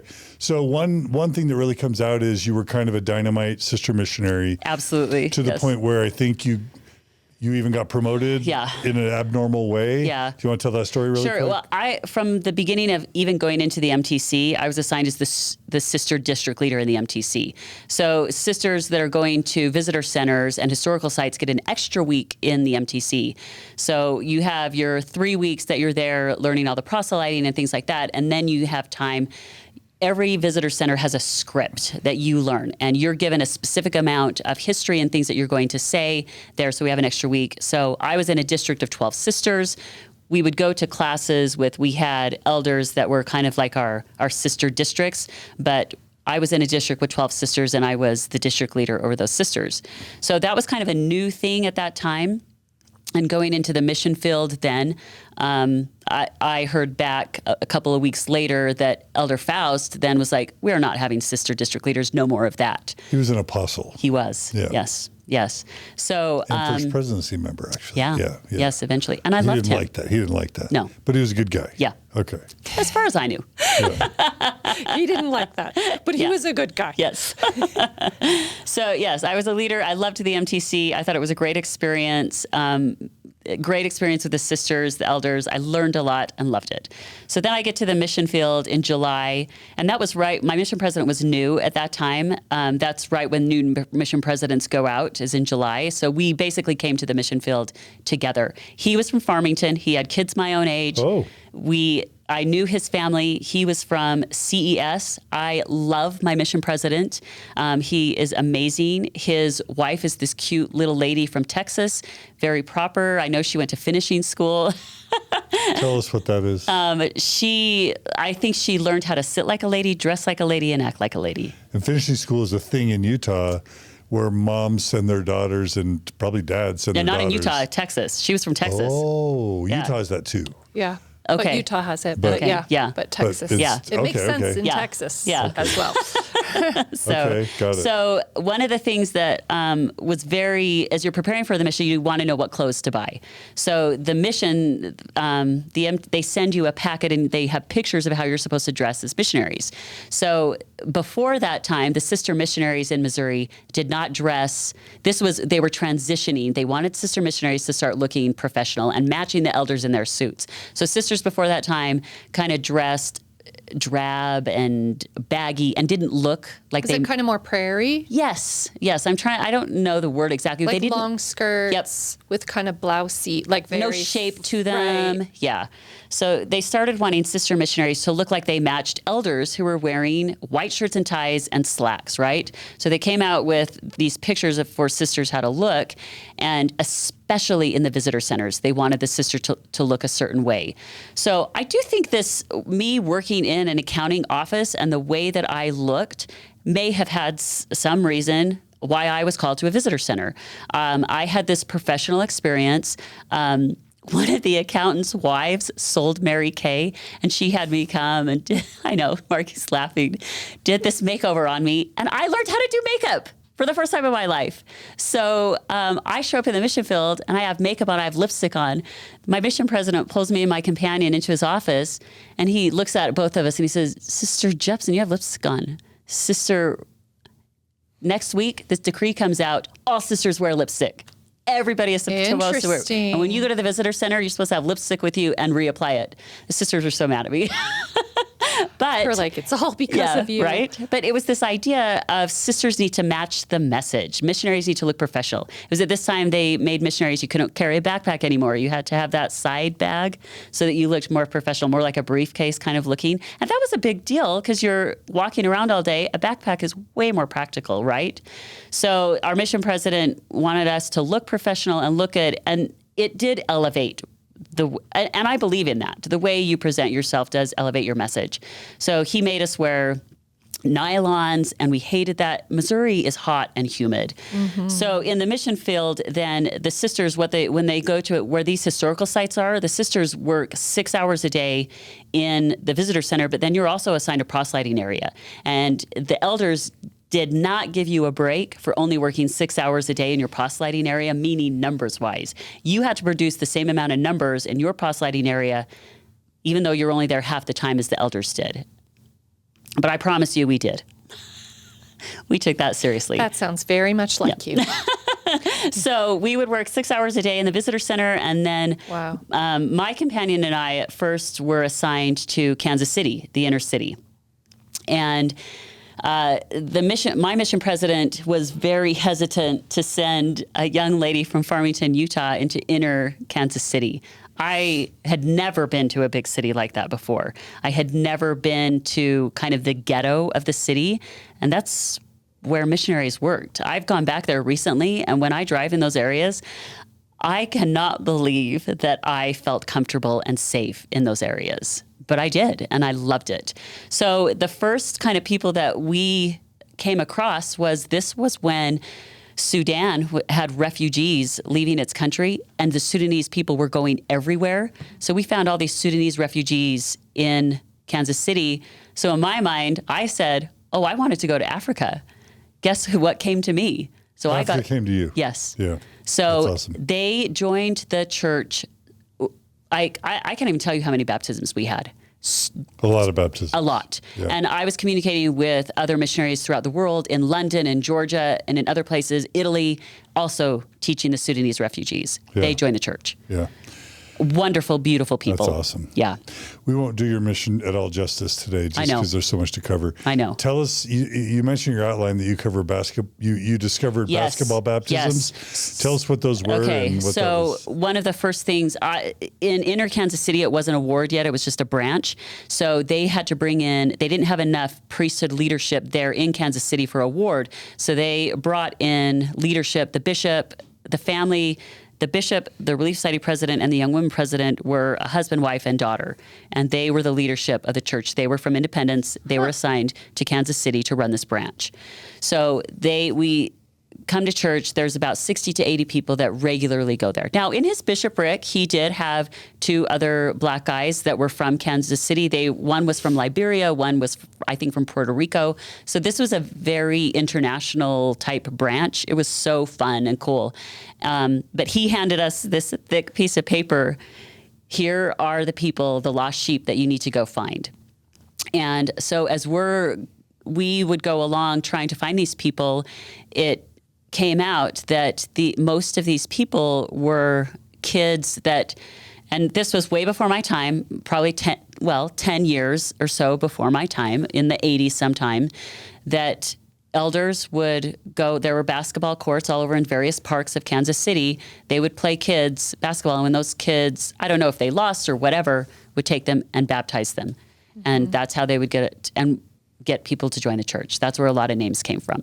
And if any of you want to Google baseball baptisms, this was kind of a scam that when President Holland, the current Mormon apostle, and President Cook, who's a current Mormon apostle, they were in the British Isles in the early 60s when the mission presidents there were running these baseball baptism scams where thousands of young British men would get baptized into the church as a requirement to play in the baseball leagues. Yeah. And then they had to end up getting rid of that program and then excommunicating all these kids that had been baptized into the church or as adults because there's no way to get them off the records of the church. But it's hard to have thousands of people on the rolls when none of those people really have any interest in the church. Yeah. Is that right? Yep. So my first experience with that is my companion and I were on the bus, and a young man says to us, "Hey, I think I'm a member of your church," and tells us the story about how he had been playing basketball with the elders. And of course we ask, can we come back to your home and teach you? And so we met a couple of people through that, but nothing really came of that. So we did find people that did want to come back to church. We had that ward grew and became not just a branch, but a ward during my time serving there. And now they have a church building there in Kansas City. So you grew the branch into a ward. Yeah, it grew. Not me. I mean, the Lord did it. That's right. Through you. You know, it's so interesting because I've always been resistant to that. And one of my APs was always really, but you're a tool. You're such a tool. And as I always think about that, I'm like, literally, we are. He's calling me a tool. That is not a compliment, right? Depends. And the Lord just uses you. And that's how we go about, right? It really busted your rear is what happened, and you had a lot of success. But we had 6 missionaries assigned to that branch. We had the sisters, we had elders, and we had Spanish-speaking elders too. So there were a lot of missionary work going on there. Mm. Tell us about to what extent did you come in touch with like prepper Mormons, millennialist Mormons, weird fundamentalist or offshoot types that were all there because they felt like Jesus was coming any day. Yeah. Was there polygamy weirdness going on? Yes. Talk about just Mormon weirdness. Okay. So my first area in Kansas City, nobody knew anything about the Mormons. They were not people that had roots in Missouri. So they were, Kansas City is very transient, right? So a lot of people move in and out of there. So Independence itself, though, there's like 30 religions that are breakoffs from the Mormon church. Yeah. They're based on every different aspect of the Mormon church. So like we had one church, one that I spent quite a few time with people was this church based on the word of wisdom. So they had this huge document that they took just the section 89 out of the Doctrine and Covenants and expanded on that. And their whole religion was based on word of wisdom. But you had people driving around with bumper stickers proclaiming the truthfulness of the Book of Mormon and Joseph Smith, and they weren't part of our Orthodox Mormon church. So that was so interesting to me. Our LDS church also has a missionary program. So in the summertime, they bring young people there to learn about their church. And we became great friends with those young people. I mean, they're about our same age. So that was super fun. But it was really when, right before Christmas, I was transferred to northern Missouri, so into the town of Cameron.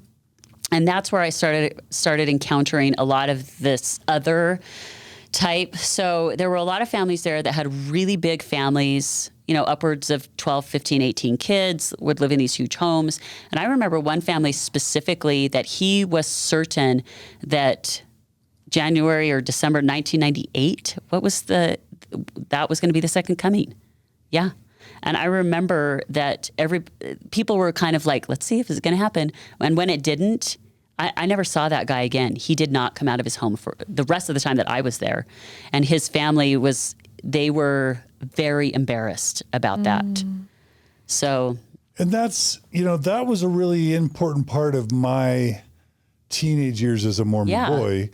Like, I really cared about the fact that Jesus was coming again. Yeah. I was told he was probably going to come in my lifetime, that literally I was saved as being most valiant, more valiant than my ancestors, apparently. Yeah. I was being saved to usher in the second coming of Jesus as a Mormon teen. So then I was like, well, when's he coming? Right. And so then I'm always paying attention to the book of Revelations and the signs of the times, and always just when's it going to be? Is it going to be in next 10 years? Do I get married? Do I go to mission? Like, will it be in Jackson County, Missouri? Right. Is the church going to build that temple yet? Yep. And I was just a normal mainstream Mormon. So I could see how people would kind of go kooky. Yes. And they have forever. The whole theme of our mission was the New Jerusalem. We're building the New Jerusalem. Is that we're preparing the area for the New Jerusalem to be built.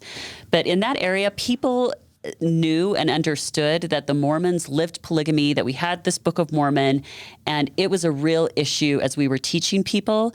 So at that time, that was when those commercials were on TV that people could call in and order a videotape, and the missionaries delivered it.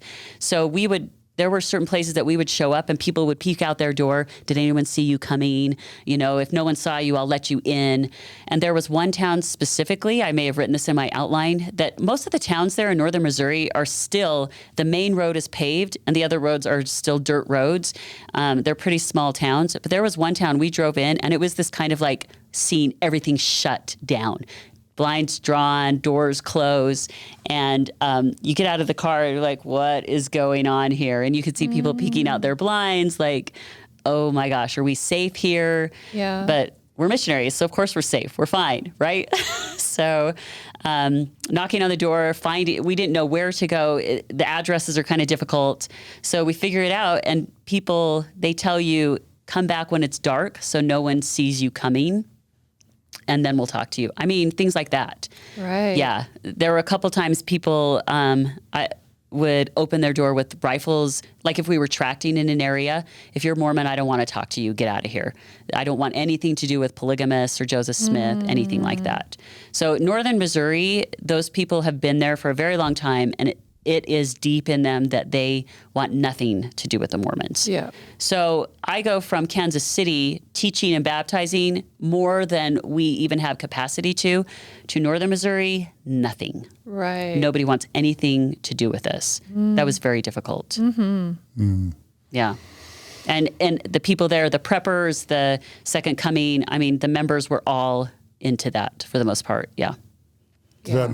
Did that make Sunday sacrament meetings or it was weird. Sunday schools weird? Yeah. Yeah. How so? I think it was, it was mostly visiting people. Sundays were kind of normal, but we very rarely had investigators to bring. And if we had investigators to bring, it was like, don't let them talk to so-and-so because they kind of talk about this weird stuff and we don't want investigators to worry about that yet, So, but people, I think, were pretty good when we brought investigators to know who to introduce them to. Well, we've covered, Mormon Church truth claims a lot on Mormon stories, specifically like with the LDS discussions episode. Yes. One of the things we haven't really covered is all the really core Mormon fundamental doctrines that have just kind of disappeared. Yes. And this whole Zion, the New Jerusalem, like one of the articles of faith, like Joseph Smith gave like 12 articles of faith. And one of them literally is, we believe in the restoration of the 10 tribes, that Zion, the New Jerusalem, will be built upon this, the American continent, that Christ will reign personally upon the earth, and that the earth will be renewed and receive its paradisical glory. Yes. Let's like look at you. For your I may have missed part of it, but you did pretty good. But the point is that like that was core Mormon doctrine. Yes. All the Mormons up till Nauvoo, before Nauvoo, were working towards establishing the New Jerusalem. But then they get kicked out. Joseph Smith gets killed. Everyone moves to Utah. And it's like this awkward, inconvenient doctrine where the church doesn't want to renounce the doctrine. They don't take that article of faith out of the articles of faith. It's still lingering in our minds. But clearly the church is not telling the members to move back there. They're not building a temple there. And they're not acting in any way like that's ever going to happen. And so it's clear that that's just a false prophecy that didn't come true. And now we've moved on, but the church doesn't want to admit it. Well, we all hold in the back of our mind that this could still happen. Jesus could come and we could all walk back to Missouri because that's kind of the prophecy too, is that everything's going to be destroyed and we're going to walk back there and then build up the church there. And that's what fuels this Lori Vallow, Chad Daybell, Visions of Glory, Tom Harrison, prepper garbage nonsense. Yeah, because the church doesn't just get rid of it. They leave it lingering for fundamentalist Orthodox Mormons to then build their whole worldview around. And we believed in the literal gathering. So independence at that time, 60 to 70, 80% of the stake was made up of Polynesians, mostly Samoans, that had been gathering there since the 70s. The church would not be what it is there today without those people. And talk about, here's another, what do you call it? The consent, the United Order. Oh, United Order. Oh, Samoan people naturally live that way. What is mine is yours. And everything's just kind of this common kind of thing. They feed you wonderfully. They if you need anything and they have it, they give it to you. They're just so sharing and caring. And I always saw them as, well, they're going to the law of common consent. Is that what it is? Is it the law of consecration? Consecration. Thank you. I was like, what is the word? And the United Order. Yes. They Which is basically Joseph Smith saying we should be communists. Before communism. But then it all imploded is a disaster. So the Polynesian people kind of live that way anyway. And so they're very good at that. And so you can kind of see, they're here to teach us how to live that, and they're gathering, but they're wonderful, faithful people. Right? So very great. Okay, last question I have for your mission. And anything else you think is really crucial to your story, or Margaret, you want to add. But like, you mentioned learning about the movie The Godmakers, which is a well-known, quote, anti-Mormon movie that I was exposed to in the 80s, growing up in the church. Any exposure to what you would have been told was anti-Mormon literature back then that is worth mentioning? It was going around some members when I was up in northern Missouri, and even some elders watched it. And so it was kind of this. As missionaries? Yes, it was kind of this. That would not be good for a missionary. No, it was kind of this gossip around the mission of what they were doing and seeing, and just then members were talking about it. So I remember, oh my goodness, I have got to stay away from those kind of things. Okay. And just stay away. But you didn't read or flirt with any of that? Nope. Dangerous very stuff. Obedient. I'm very, and especially as a missionary, I was super obedient. So again, I was a sister leader. Especially because you have so many sisters that are in the visitor center. We had like 30 sisters that would be concentrated there in the visitor center. And our mission president, again, thought a good idea would be to have a sister leader. But again, Elder Faust didn't think that was a great idea, so he gave us a different name. I don't know how he got around it, but he did. He did think it was a good idea. So I was always in leadership, meaning I was in charge of running meetings and making sure the sisters reported their numbers. And we still had elder district leaders. The first week that I was in the mission field, the APs called myself and my companion in and said, we're having issues with sisters following or being good, like with they're giving the elders a hard time. They don't want the elders to be over them. And so they said, sisters, can you help us with that? Well, the reason they called us in is my companion was the worst one. So they were looking, that tact of, if you want your class to behave, you call in the worst student to get them. So there was this idea from the very beginning of my mission of how can sisters work well with their younger missionary leaders? How can we follow and obey and be good sisters and to these leaders, to these young men?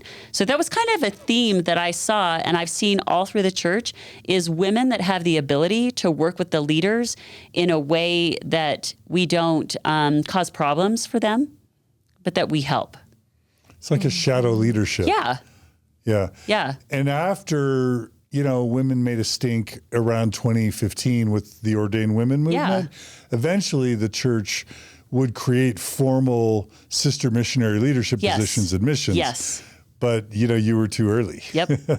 It's true. Which is like the garments. It's like, why couldn't God have just got it right from the beginning and let you be a leader like you were pretty much functioning as? Yeah. Yeah. Yeah.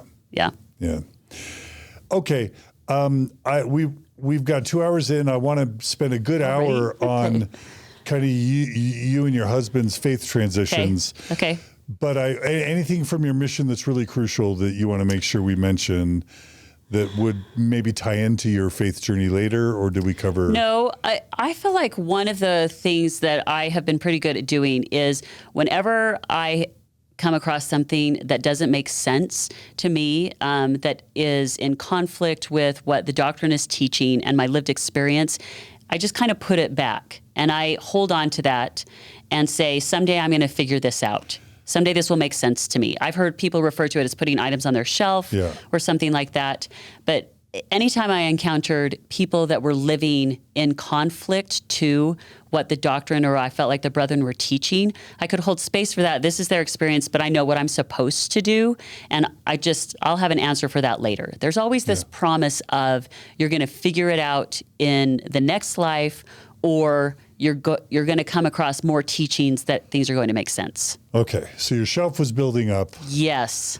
Yeah. Yes. Okay. Yes. So reviewing your interview, I really want to slow down and take the faith stuff slowly for the last hour. Okay. So, what I would say is I could summarize it just as, you come home, you get married and start having kids and start serving in all the leadership roles that women can serve in. Yeah. Now, that's my summary. What would you want to say are really important things to mention before we start with kind of your husband's doubts? Yeah. So not traditionally, we didn't get married until later. I was much older by the time I actually did get married. So I come home from my mission and I worked for a little while to save up money for college. I actually went to work for the church. I worked in the church travel department. That was a fun experience. I was all set to go back to the U and then decided I should go to BYU and that I should teach at the MTC. So I did that. And I managed to get through BYU, graduated before I got married. Wow. So by the time I got married, I was 28. Wow. Yeah. And again, that's prestigious to teach at the MTC. It is. In Mormon culture. Yes. Yeah. Yes. And I know that what got me in was having the visitor center experience. So I taught sisters and senior couples that would go to visitor centers and historical sites. I also was assigned often a district of just English-speaking missionaries. I quickly became a supervisor.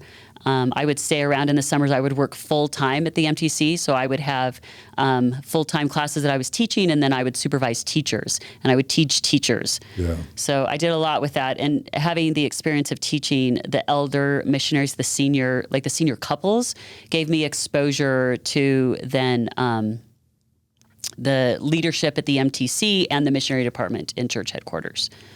That's awesome. Yeah. And this is going to sound offensive or weird, but 28 in Mormonism is old maid territory. You're right. Am I right? Or? I can tell you many people called me an old maid. Yes. 28. But you did it. You found your eternal companion. Yep. Anything you want to say about I dated a lot at BYU. This was finally, I felt like this is where I really came into my own. I came back from a mission and I was confident. Yes, I put on a lot of weight as a missionary, but I used all those things. My sport, I got in shape, mountain biking. I finally grew my hair long and was feeling good about myself. And I dated a lot. And I had a lot of fun. So I dated a lot of different kind of guys. Yes. So really took time figuring out what kind of companion I wanted for my eternal companion. So we met. We were in a student ward together at BYU. We were friends probably for about a year and a half before he ever asked me out on a date. And we started dating. He had graduated in December. I graduated in the spring. And we got married a year after I graduated in 2003. We got married in 2004. So yeah, we had some dating experience. We broke up. He worked for a while out of the country, went to work in El Salvador. I broke up with him when he got back. We got back together. And so we dated for almost a year before we even got engaged. And then we got married in March of 2004. Okay. Okay. And then I'm assuming you got on the Mormon train, kids and motherhood. I did get on birth control, and I remember my parents were horrified that I was on birth control. Because at the time they got married, the church taught you don't do birth control, right? Yeah. And I remember my mom saying, "Wow, you kids sure just don't care what the church says about this, do you?" But I wanted to work. So I took a job that I wanted some work experience. He was actually working for, it's now Vivint, but at the time it was Apex Alarm, and it was a demanding job. So we were both very busy, and I did not want to have a kid right away. So I got on birth control, and I felt at that time, I think a lot of young ladies were, but the fact that my parents didn't like that made me feel guilt and shame about that. But I did it anyway. So, but then a year or so into our marriage, by the time I had our first baby, I was 31. So eventually I went off it, and then we did start a family. So yeah, we started having kids. The first two are really close together, and then we have a big space, and then we have three. So we have three children. Our oldest right now is 18, our daughter is 16, and we have a 12-year-old son. So during that time, my husband was building his career. He worked and traveled a lot for work, and that was a big deal. He also joined the military. He wanted to get a master's degree, and that was how he figured he could pay for it. We were poor, and we're going to have to either take out a loan, which we couldn't get one that big. And all three of my brothers were in the military. And Scott wanted to have, I remember him telling me that even at 17, he thought about joining the military, but just never did. So this was just something that came on his radar of like, hey, I can get my master's degree paid for if I join the military. So we had a 4-year-old and a 2-year-old. And we lived in this place where I had stopped teaching, and we took care of this developmentally delayed couple. So they were both in their 50s, but he had the mentality of a teenager and she did of a younger than that. But the way the family helped them is they lived in this home, and they had a young couple, which was me, live and help cook and clean and everything for them. So that was our life right then. And he decided to join the military. He has to go away for 6 months. And I got called as young women's president. Oh. I do not know how I did it. Yeah. I do not know. It was hard. But we did. And it was then that I started seeing the church, what they do to young families, I think is horrific. Yeah. The demands that is put on families in their building time, in their career building, when they're raising their children. Early relationship building. Yes. Yeah. Yes. The demands that the church adds on top of that adds so much stress. Yeah. Yep. Yeah. And you're just checking all the boxes for kind of like the A+ in it to win it. Yep. sacrifice everything, give it all, leave it all on the court. Yes. Mormon. Yes. Right? And I was happy. Most of the time I was happy to do it. At church, I always looked happy. And I'm a happy person. I know how to make the best of whatever situation I'm in. I know how to work hard. I know how to sacrifice. I know how to put my desires aside to do what needs to be done. I also am not someone that... Like, you have those people that give so much extra. Like, if they're teaching a Relief Society lesson, they put out the tablecloth, they bring the plants, they bring all of the things. They have food, they have a visual, they have maybe something like an activity. Yep, I hear you. I'm the kind that what I bring extra is my spirituality, my insight, my testimony, my knowledge of the scriptures. And so I don't need all that fluff. And so I know how to bring this balance of when I'm in a calling, I do what needs to be done, and I magnify. That's a really popular term in the church, is magnifying your calling, right? Is that you don't just do the basics, but you magnify what you're doing. And I knew how to do that without going beyond that was way too stressful. So I felt like that was another reason that I kept getting called to these positions. Bishops would always tell me, you make living the gospel look fun. You make it look, you know how to do it without being overly stressed, and you look good while doing it. What? Wait a minute. Bishops always said that to me. What? You look good while doing it. And Which may be the most important right. thing. And I just thought, well, I could, guys, I do it with a smile on my face. And I am not this psycho about it, right? So, well, don't you think, and this is true with mothering too. Yes. That is a major message, is just, it reflects on you, on your character, on your virtue, on your goodness. If it is easy for you. So it's this motivator for women, and it almost creates a false self. Right? That if it is very difficult for you, you don't want to show that. Right. It kind of shows that you're not in line with kind of divine things. Yeah. But I had learned from my parents that, you know, you can get up early in the morning and you get a lot of things done. I learned how to have quiet study time. I was always reading my scriptures and praying and using that quiet time to prepare. I would keep myself physically fit during all of this as well. I knew how to balance. That's a huge thing for me as well, is I give time to myself physically, spiritually, mentally, but my family, my home, my calling, I knew how to do all of that. And I knew that some days, there would be days that were wholly dedicated to my calling. There would be days that were wholly dedicated to my family, and I would take days that were dedicated to me. And I knew how to balance all that out, and I was good at that. Yeah, I mean, that's a skill. It is, for sure. Yeah. And like, can we just have a moment for your health privilege? Very happy you had, you know, honestly, great psychology, great, you know, physical health during that time, great energy to give to that. Wow. I was very aware about people around me that experience postpartum depression, you know, and I was very aware that I could fall into that. And so I would study, what do I need to do to make sure that doesn't happen? And so prevention. I like to read a lot of books on whatever phase of life I'm in or going to be approaching, so that I know what's coming up and how to be prepared. Yes, I relate to that. Okay. So, you know, right now it's menopause. So I'm learning a lot about that. I hear you.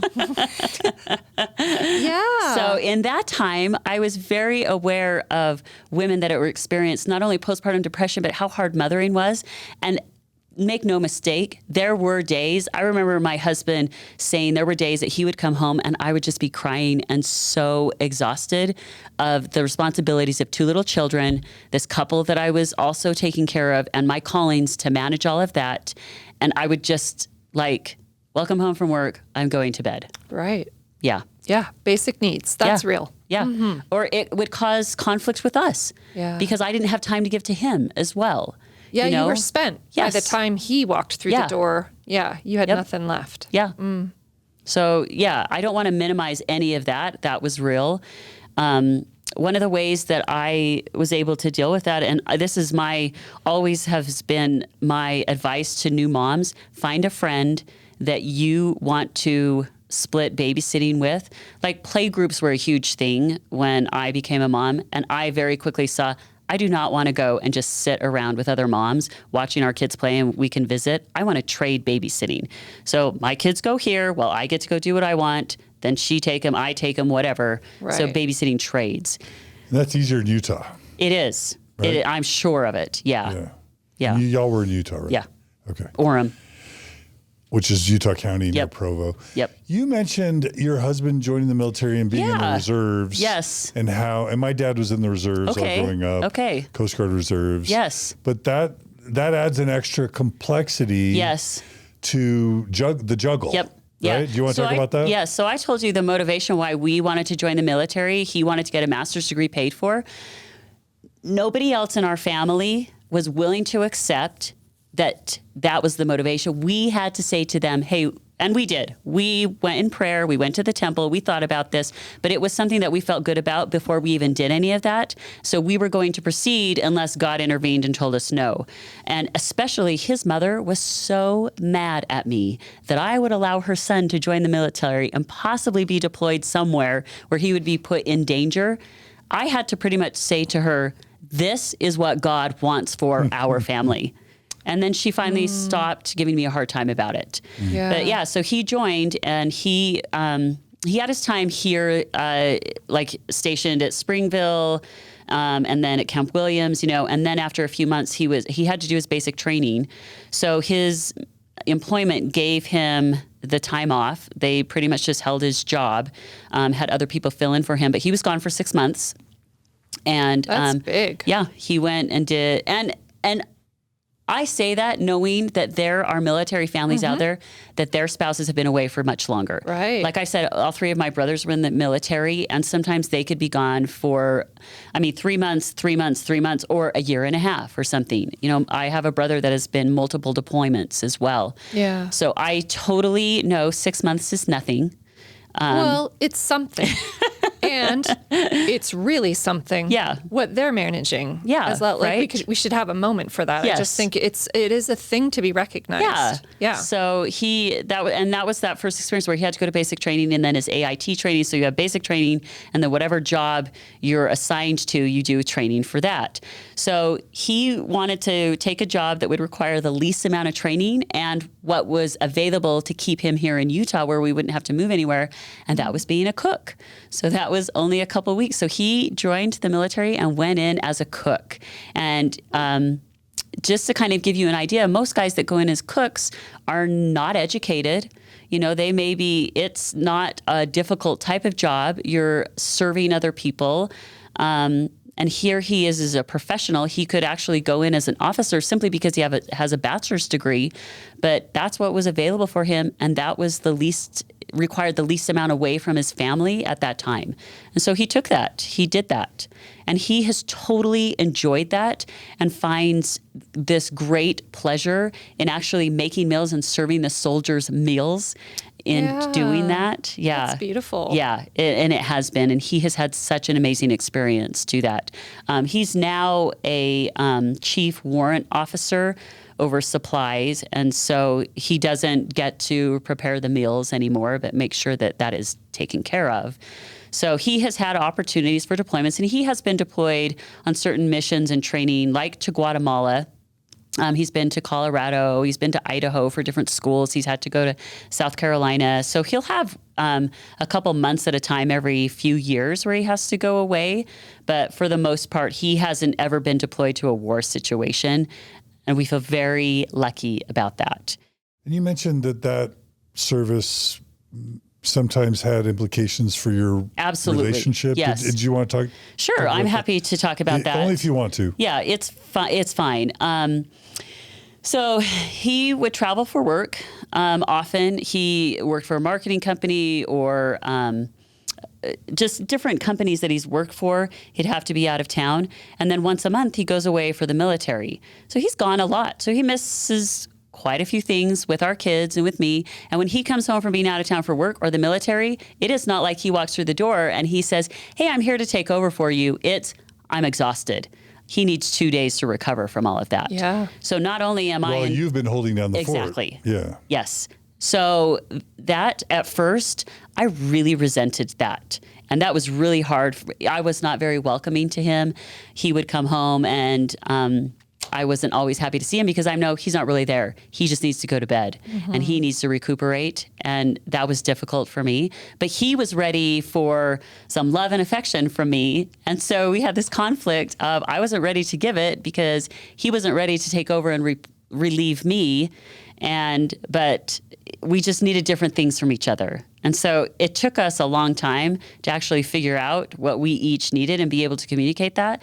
And often he didn't want to communicate that because that would mean he would have to change. Or I didn't want to communicate it because that would mean I would have to change. Yeah. And you have these roles that the church gives you when you're a member of the church according to how you're supposed to live and support each other. And we weren't meeting that, and it was making a lot of conflict in our lives. Mm-hmm. Yeah. So that's all on top of all the Mormon stuff and all the work stuff and all the spouse stuff and all the parenting stuff. You're carrying a lot. Yeah. And all the leadership callings. That's just a lot. It is. But on the other hand, aren't Mormons really proud of their military?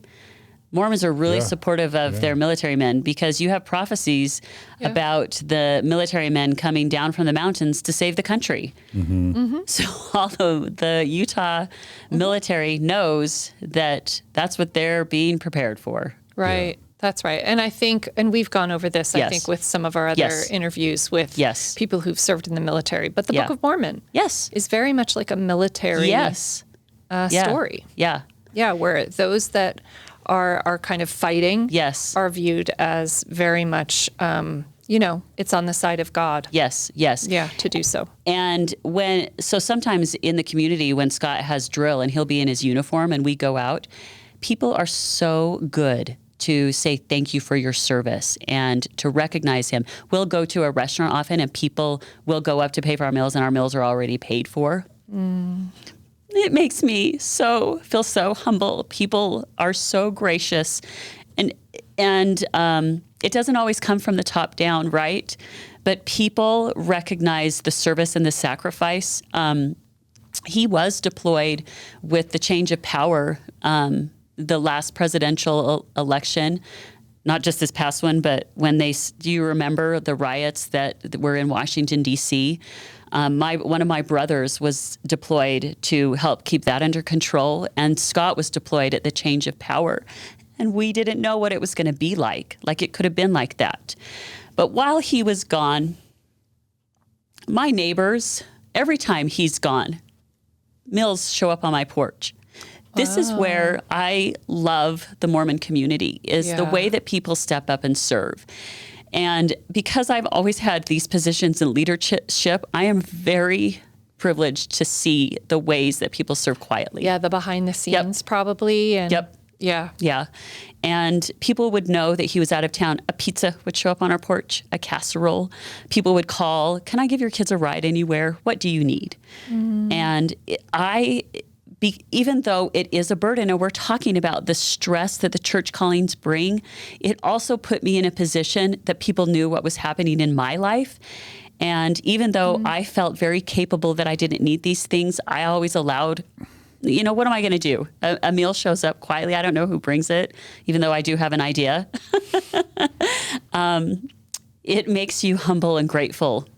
Yeah. And then it makes me turn around and look other ways for people to serve. And that is the meaningful thing about serving in leadership and church callings is you have this window into people's lives that you wouldn't otherwise. You know their struggles and you know how to help people find peace and service and bring people together. You also see how quietly neighbors serve each other in meaningful ways, and it's so beautiful. And so while you are totally stressed out and strapped down with all these responsibilities that you probably don't need to have, you also see the beauty in it as well in the way that people serve each other. And military service is just another way to serve people, and it's absolutely incredible, but people in the church and neighbors also step up and serve you in ways you never expect. Yeah. And it's touching. Yeah. Yeah, and that's really, really important because now that we get into kind of the unraveling of the faith part, that makes it more complicated. It does. Because it's not like and we'll hear about your husband going first. I'm not going to guess that it starts with like a hatred for how horrible the church was in either of your life, right? No. Like you were giving everything to the church and having challenging but very rewarding lives in a Mormon context. Yes. Is that fair to say? That is fair to say. Okay. And because I've always been able to work so closely with bishops, I never have had a bad experience with a bishop. I've always been able to see that they also generally operate with the best intent and with the welfare of their members forefront of their minds. But I think bishops are put in a tricky position of maintaining the position of the church and also what their members need. So as a Relief Society president, so I've been a Relief Society president or in the presidency even during the transition of the church trying to take some of the responsibility and stress away from bishops and placing more on the Relief Society president and the Elders Quorum president. So, yeah, that's interesting. I mean, I can talk about that as well. I guess something else that came up in our marriage is that during my time serving and while he was in the military, we started to be aware of more people stepping away from the church. And there was this time where there were these couples that we knew pretty well. And I, being in my positions, was very aware of what the women were going through. And according to the things that they were saying, their husbands were putting them in the position of, you choose our marriage or you choose the church. And I don't think that's uncommon for couples to go through. Maybe now more people are seeing that you can live in a mixed faith marriage, but at this time it wasn't. And I remember telling Scott that I came home one Sunday after having conversations with these women, and I said to him, if you ever make me choose between you and God, God will win every time. Whoa. And so because I told him that, it made him, as he went through his faith crisis, truth crisis, he knew where I stood and was very afraid to talk to me about it. Right. And while I didn't mean that I would choose you over, he just was afraid that I would leave him. Right. And even in our dating time, even though I was at BYU, there were boys that I dated that were not committed to the church. And I specifically chose somebody that had gone on a mission, had a strong testimony, and was going to be a good leader in the church. I made that conscious choice. And so when my spouse started not wanting to have family prayer or family scripture study with us, that was very noticeable to me. Mm-hmm. So there was this time where we would go to the temple, we would pray, have family scripture study, family home evening. And then I remember him saying to me once, I don't want to go to the temple for dates anymore. It's not fun. And I was like, oh, okay. Yeah. He wanted our dates to be going out to dinner and go to a movie. So I started going to the temple by myself. And it was just this data point, this thing that we didn't do for dates anymore. And I became a more regular temple goer because I didn't have to worry about someone else's schedule. I could go on my own schedule. I didn't have to worry about mine and having childcare, making sure that somebody was watching my kids and I could go to the temple. So I could go to the temple at least once a month and made sure to do that because I was a good member of the church, and that was kind of the rate that they say, you should go to the temple once a month, and it's kind of good. If you went more than once a month, you're kind of extra, right? But once a month, and that was good. So I made sure to do that. I also started to notice that he would pull out his phone during sacrament meetings, and he would be on his phone instead of listening to the speakers and paying attention. And I was really bugged by that because I wanted him to be an example for our children of paying attention. And to me, first of all, that was so rude to do, right? To pull out your phone while someone is speaking or teaching a lesson. And I couldn't stand that. Having been a former school teacher, you just don't do that, right? You pay attention. I've met him and talked to him. I'm trying to remember, was he texting other buddies during church who were also questioning. But I didn't know it at the time. No, I know. I'm just saying that's a common thing where like yes, guys and women probably do it too, where they're struggling in their faith. Yes. They're hating the church experience. They've got other buddies who probably infected them in some way in terms of doubting and questioning. And then they're all complaining or making fun you of wouldn't what's believe going what on this at person church. just said or what I just heard. Or it's also sometimes just distraction. Like what they're hearing is so triggering that they're trying to actually cope through a distraction of their phone. But within Mormonism, I mean, I can imagine, right? It's off script. Right. It shows like, oh, you're not serious. Right. You're not like on the plan. Yeah. And at first, I was super embarrassed by it to have other people could see that that's what he was doing. And especially for our kids. Okay. It's like, we're not being examples for our children. So during this time when you're starting to kind of see some of these things, were you just kind of noting it? Yes. Inside, but you didn't really ask directly. Yes. Okay. And then it wasn't until we started doing the Come Follow Me came out, and he had a harder time participating in that. So we would sit down and we would read through it, and then he would kind of pick or something, and he, very flippantly, when it was his turn to kind of run the discussion, he would do it. When I would do it, I would put this effort into it, and I would help if my children were leading it, I would help them with it, and it would become this good experience. And so it became enough that finally I kept approaching, what is going on with you? What is it? And he would never open up. And so finally I would just say, okay, then, if you can't talk about it, just go along with it. Just participate. Just help me do this, right? So in my mind, I'm like, I'm a returned missionary. I know how to do this. I'm a Relief Society presidency member. I can do this. You're like, I'll hold it for both of us. Yes, I got this. I actually can cover you. Yes. So whatever you're going through, just be here, show up. That's all I need.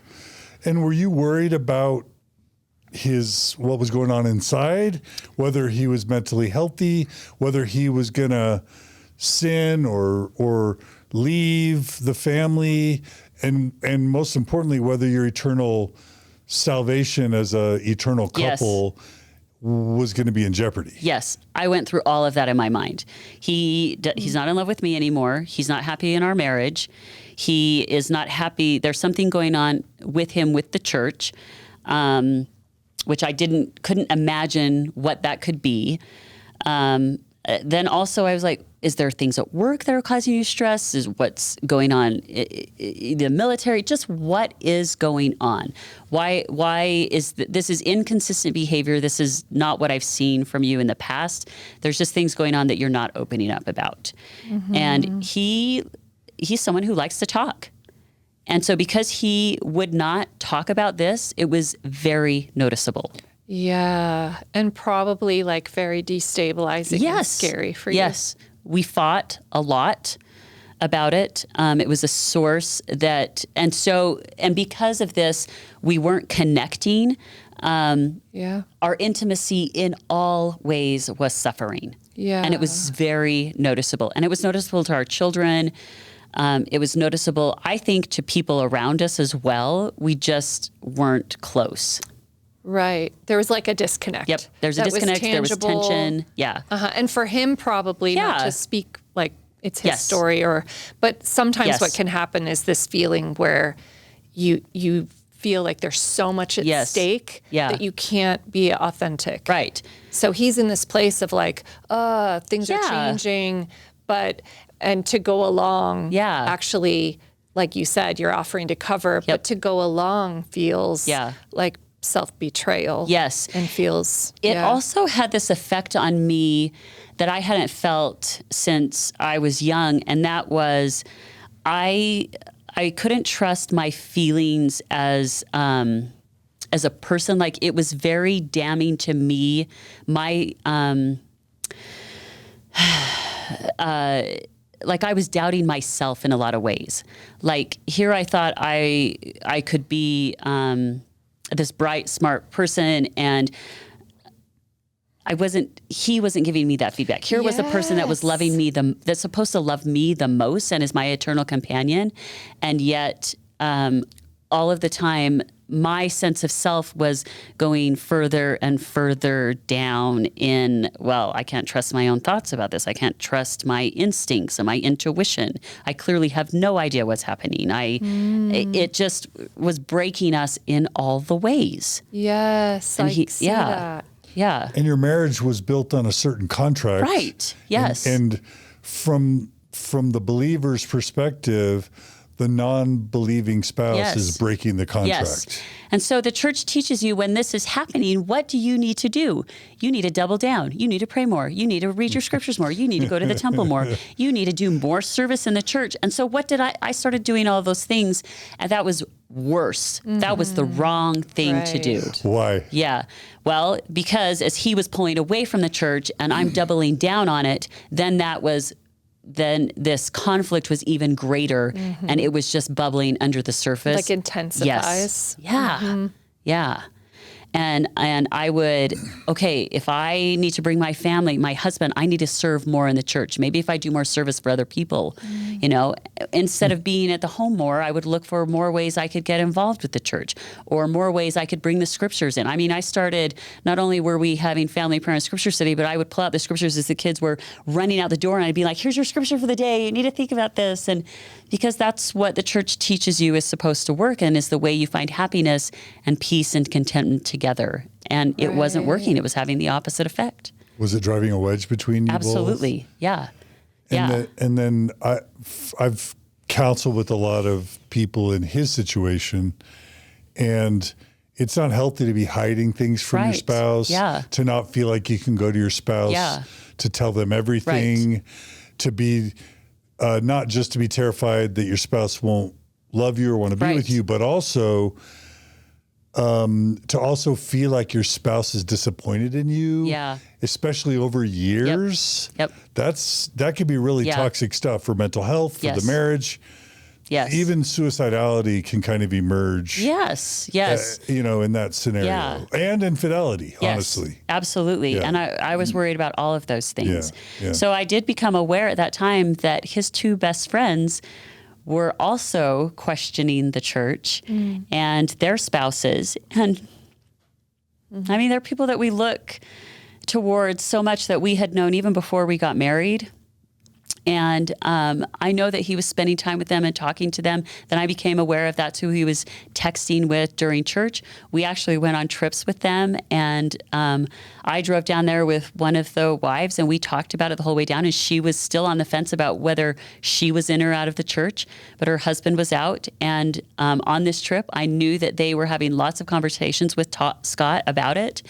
And even though every time I would come up, they would stop talking. And I'm like, duh, I obviously know what you guys are talking about, and you're not talking about it with me. It's very obvious. And that was hurtful because I just felt like I am not a judgmental person, and I have shown that I can be very open and open-minded and love people for who they are and not their beliefs. And yet nobody treated me that way. And do you have a sense for why they were acting that way? Because of Scott. It was out of respect for Scott. He was convinced that I would leave him and take our children and leave. He that time that you came and shared maybe that thing about that I will, it feels like that just really settled in his brain as primary fear. Yes. Yeah. Yes. There are also questions that questioners have, will it hurt her? Yes. Will it be good for her to hear this stuff? Yeah. Or will she hate us? Right. Will she want to? Because another very natural scenario for someone in your place is to just fire all those friends and say, stay away from all those people. We're finding new friends, cut them out of the life. Because, and we've had people cut us out of their lives just because we weren't on plan. Yeah. And we didn't even want to talk to them about anything. We weren't drinking. We weren't doing things that would be scary. We just didn't believe anymore. And that's enough for some Mormon couples to just cut you out. It is. And even if you're friends that. For decades. Yes. Yeah. Yes. Yeah. Sorry, I didn't mean to talk over you. I understand that, and I know that. Yeah. And so I totally get that somebody who is questioning, approaching, especially someone like me who seems to be this super active, all-in believing member, wouldn't want to talk about it. Yeah. When in reality, I have always been nuanced. I never even knew that word, though, until we started talking about it. Or we started listening to. That word doesn't appear in Mormon curriculum prior to 2020. You know what I mean? Yes. Yeah, that's just a word not even in the Mormon soup. Yeah. You know? You apply it to your personality nuances, right? Yeah, but you don't ever apply it to your beliefs because there isn't, in Orthodox Mormonism, there isn't nuance. There is not room for that. In or out. No. You know, in or out. Yeah. Yeah. This sounds like a really tough time. Yes. So I don't know exactly why he decided to finally, he says, come out to me, but I always say, let me in. Oh, that's good. Yeah. I like that. He finally let me in. So it was on our anniversary, which we were married in March 20th in 2004. So this month is coming up to be our 21st wedding anniversary. So we went away for a weekend for our wedding anniversary, and he had decided that was when we were going to talk, and he was finally going to tell me. Wait, this is last year? 2 years ago. This is 2 years ago? Yes. That's so recent. It is. Yo. Yes. And it's on an anniversary. Yes.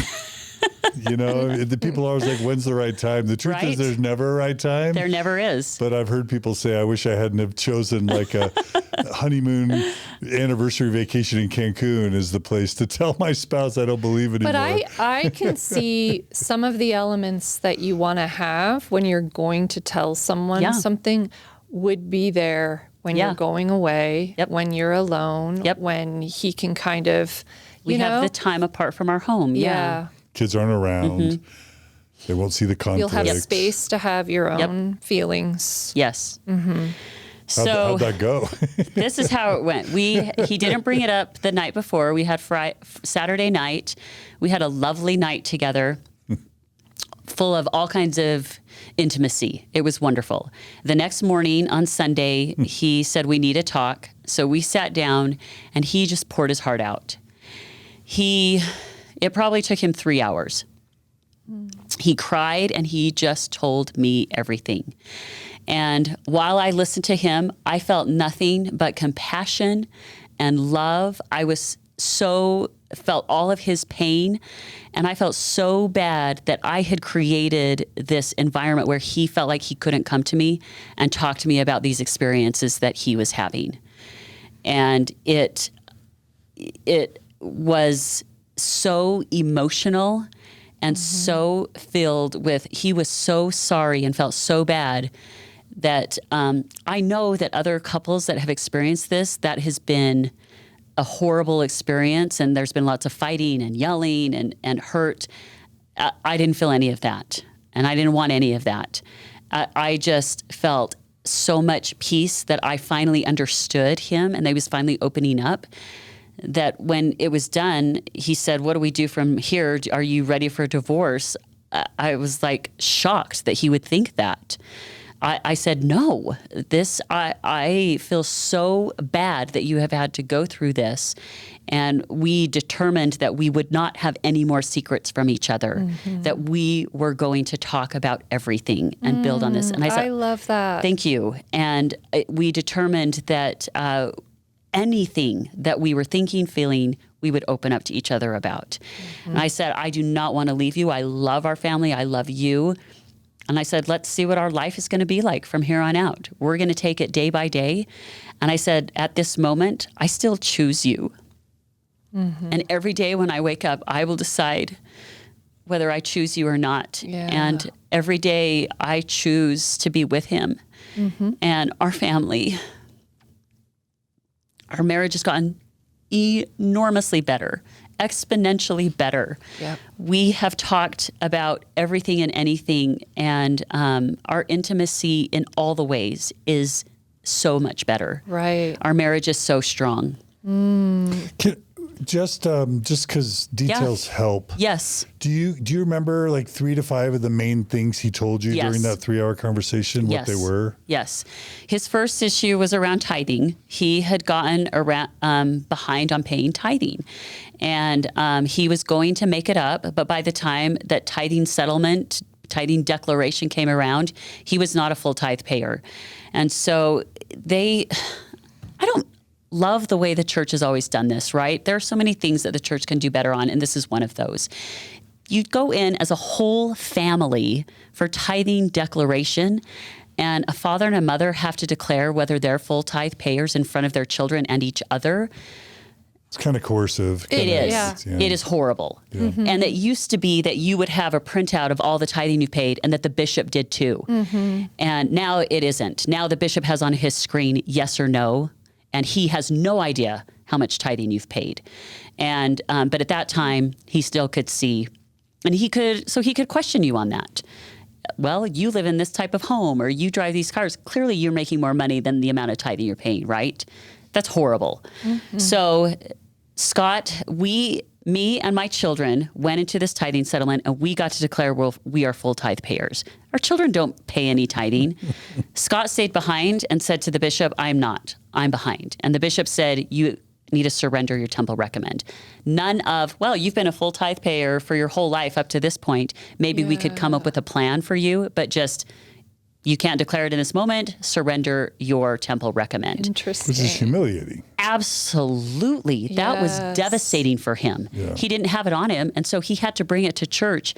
And in the lobby, this is what he told me he did. After everybody left the sacrament meeting and we were all in our classes, he was sitting in the lobby and the bishop approached him and he handed it over. In the lobby. The feelings of having to do that for him were completely devastating. It's kind of like, I failed. Yes. I'm a failure. Let me just hand over my eternal salvation, unworthy. my family, everything to you in this one moment because I didn't pay all the tithing this year. Yeah. Okay. Yeah. Okay. Yuck. Yeah. Absolutely. Yeah. Gross. And our bishop was our neighbor. Especially when the church is worth almost Right. $300 billion Right. now, you know? Yeah. It's like they can give you Yeah. a break for 6 months. Yeah, and of course You know the what I mean? SEC, that had not all come out yet, but we had a sense that the church was super wealthy just 2 years ago. You know, that was before all the SEC stuff. Yeah. It was around that time. Yeah. I mean, the Ensign Peak stuff had come out At the before time that then. he had surrendered Yeah. his tithing Yeah. recommend, so it would have been, I think, 2 years previous to him telling me. Yeah. Right. So this had been going on for 2 or 3 years before that. Yeah. Yeah. So yes, Okay. So absolutely and by the devastating. way, if you're not really believing anymore, 10% of your income is kind of unreasonable. Right. You know? Yes. So if he was like, yeah, I'm learning Yeah. all this stuff that's problematic. Yeah. I'm not sure I even believe in the church anymore. Right. Should he have to pay 10% of his hard-earned income to an organization Right. he thinks might not Yeah. be on the up and up? Yeah. You know? But this was the experience that was the most devastating for him. And so he went into, and of course I can't really tell a story, but he went into a deep dive of why we pay what we pay and what is all of the law and the everything around tithing. He went so far as to go to the BYU archives and study it there and find original pamphlets and information on tithing. And he came to the conclusion that the church does tithing wrong, that when you are giving 10%, it really should be on your increase. Which is what the Doctrine and Covenants actually says. Right? Yes. Yeah. Yeah. But that's not what the church is teaching now. Yeah. It's Yeah. 10% on what your paycheck is, right? Yeah, yeah. Or if you're even more righteous on the gross. Yeah. Right? Which a lot of people do. Yeah.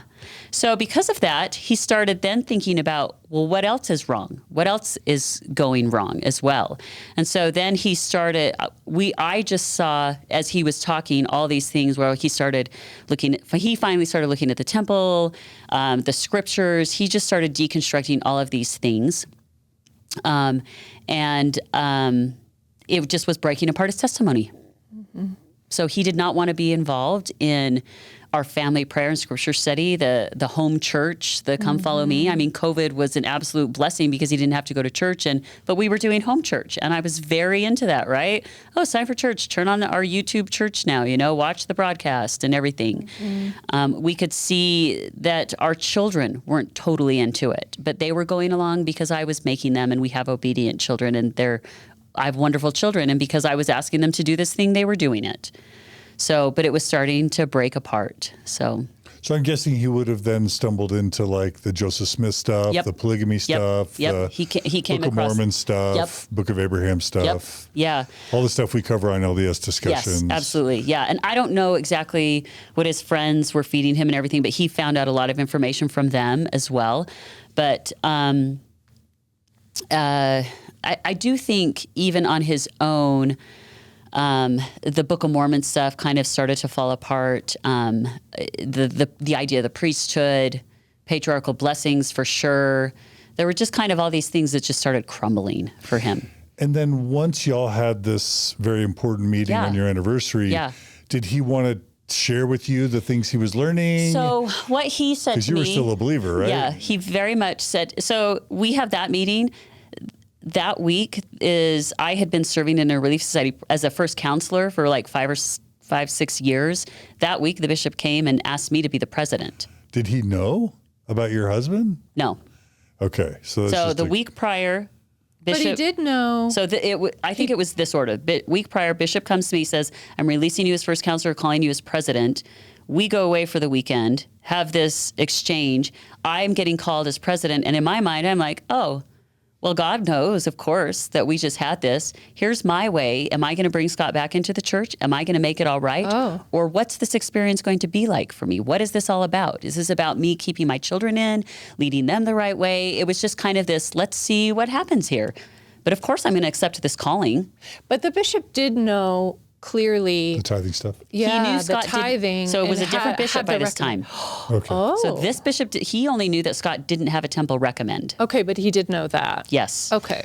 Yep. And just for those who have never been Mormon and haven't watched our previous episodes, the Relief Society president in a Mormon ward or congregation is the closest thing we have to a bishop or a priest for women. Yes. It's sort of the highest level position a woman can hold in a Mormon congregation. Yes. Right? Yes. So we had moved into this ward, and I immediately was called into a Relief Society presidency. So I served as counselor to 2 other presidents, and then and under another bishop. And now this bishop, he didn't know, he was not the one that took Scott's temple recommend away, but just bishops know who has a temple recommend and who doesn't.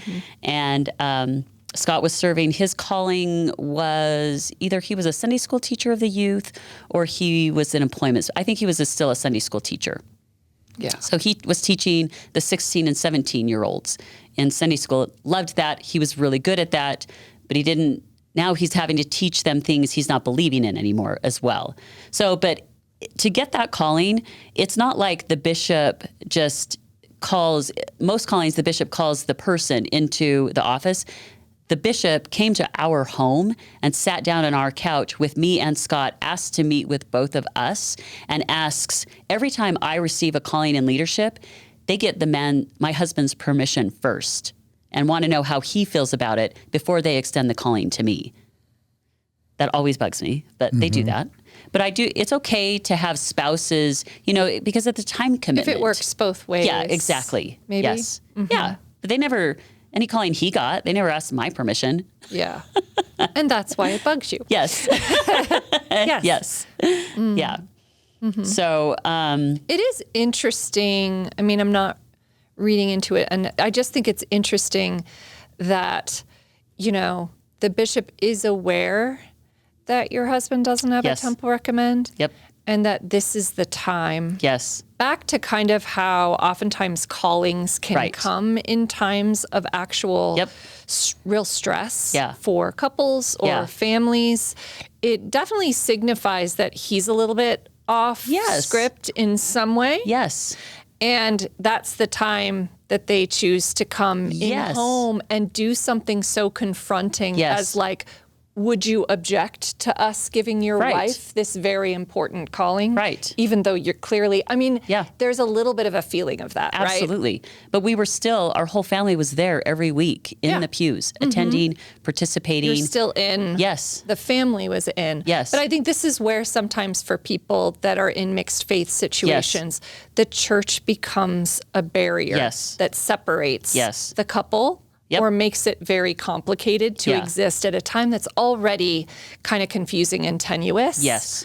But anyway, So some of the things that Scott said to me, though, were some of the reasons that this was working out okay. First of all, he said, I am not asking you to choose between me and God. Yeah. Because that statement that I made to him was in his head. Yeah. And he knew that potentially that could push me away. he was very clear to say, I love this part of you. I love how dedicated and committed you are. I love how faithful you are. I love how spiritual you are. And I'm not asking you to change that. He said, I just want to know if you can accept me where I'm at.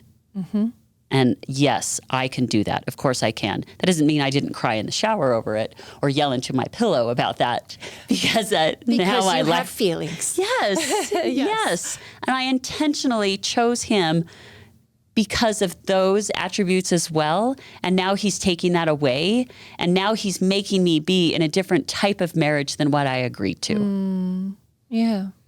But I also saw, on the other hand, he's becoming a better person because of this. This deconstruction of the church is making him more compassionate to my plight, to plight of women in patriarchy, women in general. It's making him more compassionate to LGBTQ plus people. All of these things that he was now looking at differently than he hadn't before. And so as we're going forward, I'm seeing him become a better person.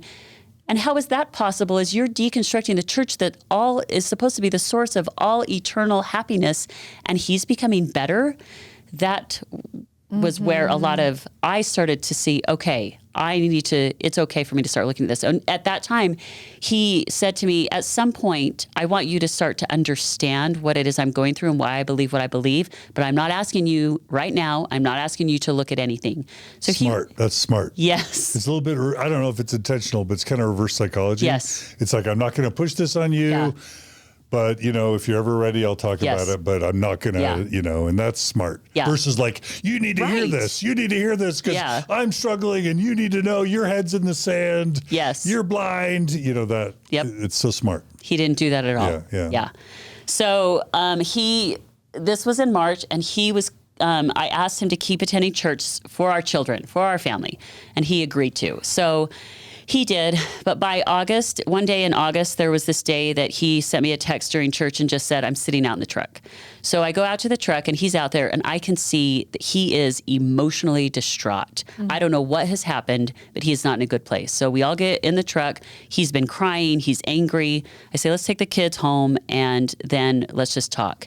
And he unleashed, pounding, yelling, loud, just all of this about what was happening in Elders Quorum. And after he threw this fit and got it all out, I said, clearly I can't ask you to keep attending church. And I said, it's up to you. I don't need you here. The kids don't need you here. But I said, if you're going to stop attending, we need to tell our kids why. So he agreed. And he actually had some military training. So he was going away, had some work. This was August, and it wasn't going to be October until he was actually back and would have to miss church. For it to come up again, yeah, exactly. In the family. So we had some time to think about it. So it was at this point that he finally said, okay, I want you to think about what we tell the kids. And I said, this is you. This is your thing. This is not me. And I said, I will support you, but this is you. And he's like, okay, fair enough. But he said, okay, so you can be prepared. He said, there's this podcast called Gift of the Mormon Faith Crisis, and they have an episode on how to talk to your children about this. I said, fair enough. I will listen to that. And for those who don't know, this is something Margie and I with Natasha. Yes. Margie and I were meeting with so many people and so many people reaching out saying, help, I'm in a faith crisis. I'm imploding. My marriage is imploding. How do we parent? And we tried to be coaches for a while after I got my PhD in psychology and Margie got a coaching certification, but we just couldn't help all the people that needed help. And we didn't feel comfortable monetizing that because we just felt like that would, we just didn't feel good about monetizing it. So we got Natasha Helfer, who we had done a ton of retreats and workshops with over many years, and literally just said, as a gift to the world to help people in need, let's create 70 hours worth of free content to share all our best tips and tricks for anyone who's going through a faith crisis, how to come out to your believing family and friends, how to not blow up your life after a faith crisis, how to tell your spouse or your kids, how to deal with bishops and church leaders, healthy sexuality, grief, stages of grief, all of it. We even recorded an entire 2.5-day retreat and just put all that up for free. You can go to MormonFaithCrisis.com, and it's all there for free right now. And I'm surprised more people don't talk to me about it, but I'm really happy when we learn that it at least helped somebody. Yeah, it landed with you. Yeah. So Yes. you checked it out? Yes. So he went away for his military training and said, I don't remember the episode 7 or 13 or something like that. Yeah. And I was prepared to listen to that. And which one was it? Just about how to talk to your children Okay. when one or both of you is not believing anymore. And how was that? So I listened to it, and in your mind, you're so prepared that anything that is not going to be for Mormonism is not going to be full of the Spirit, is going to be antagonistic or something along those lines. When I first heard your voice, John, it was like, oh my gosh, this is what I'm supposed to listen to, right? Mm-hmm. I immediately felt comfort. I listened to that episode, and then I went back to the beginning, and I started at the beginning with 1. By the time he came back from his military training, I was somewhere in the 20s. Wow. And that's like 40 or 60 hours worth of content, because there were 2 or 3 hour episodes. Yeah. And it was then that I realized, oh my gosh, all of these things that have not made sense to me from the time that I was a little girl until now, there's a reason for that. I am smart. I do understand this. I am not broken. I don't have to push my thoughts, my critical thinking to the back of my head anymore. I can allow my thoughts to have place in my head. And all of a sudden, I realized Mormonism has given me so many good things, but there's also so much wrong with it. And I finally wanted to know. I was prepared to listen and hear all those things. Mm-hmm. Oh, it's beautiful. But can I ask you a couple questions? Yes. So that's not, we made it. We actually didn't make it. We didn't create it for the believing spouse. I know. We created it for the non-believing spouse to navigate the water. So number one, it wasn't intended for you. I know. So that's interesting. That was clear. Yeah. But the second thing is, it's not LDS discussions. We're not talking about polygamy. We're not talking about truth claims. We're not talking about Book of Mormon historicity or Book of Abraham. It's literally like mental health, coaching, psychology. So why would you conclude from that anything about the church's truthfulness or the harm the church may have caused, when it was literally like coaching and mental health tips for people in faith crisis, not to instigate a faith crisis or even to educate about problems with the church? The way that you all spoke with each other and with Natasha about your mental health was so beautiful and inspiring that it allowed me to sit with my discomfort in what I had always been experiencing and say, this is okay. It was like I finally had the permission to look at the things that didn't make sense and that were causing disconnect in my own mind. And from your voices, I knew nothing about you, but what you were discussing together, and you sounded like you had, and this was all listening, there were no video, you sounded like you had this relationship that I was aspiring to with my own spouse. And so I kept listening, and it was beautiful. And then I realized, he has this other podcast with these other stories as well. So that then when Scott got home, then I told him where I was in this, and he's like, oh my gosh, I need to catch up then. You've listened to all these things. And we would listen to I don't know how many we did of Gift of the Mormon Faith Crisis, but we just started with each other talking about all the ways that Mormonism and our families, all the beautiful things that they had given us. And that we wanted to acknowledge that. And then he started saying, well, do you want to look at some of the ways, look into some of the truth claims? Are you ready to do that? And we started with polygamy, only because he was having, of course, I had on the wall of our home the proclamation to the family, and there was so much going on about polygamy and everything. We just decided to start there, so we started that with LDS discussions, and then I was like, okay, let's go back to the beginning, and we did. We did. Oh, wow, okay. So, as a Relief Society president, I started then in Utah County, right? In Utah County, yep. I started deconstructing these beliefs and taking a look at them. And it took us so long to get through the LDS discussions because we'd listen and pause, and we would have a half-hour discussion with each other about that. We would listen more and discuss. We would listen while we're doing the dishes together. We would listen. Talk about connection. Yes. Your connection is. Yes. Yeah. We would listen in the car. We would look for opportunities to go places together so we could listen to it in the car, especially away from the kids, where we could discuss it in private and openly, and where we could yell and cry and rage and then be so happy and love, and because you're breaking down everything that is so much a part of your identity, and that you have built your life with this in mind, and then you're breaking it down. That's right. And we did all of that. And it took me only, let's see, so he got back in October. By April, we were on a spring break trip, and we had been listening to some podcasts, not just Mormon Stories, but others. And he finally turned the radio off, and he's like, do you need to listen to this anymore? I mean, what subject do you still need to deconstruct? And I sat there for a minute, and I said, nothing. I don't believe it anymore. I can see all these problems. I don't have a testimony in this. And I said, so we turned on something else and listened to that. And that was April. And What year? Of last year. No, so 2023. Okay.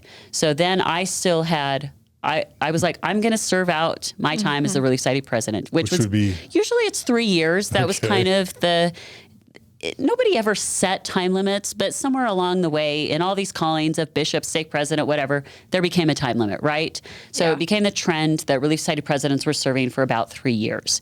So from the time that I was, even though I had spent 7 years in a presidencies as a president, I was committed to serve that 3 years out. So by April, and I told, of course, when you're a Relief Society president, you have a lot of meetings with the bishop.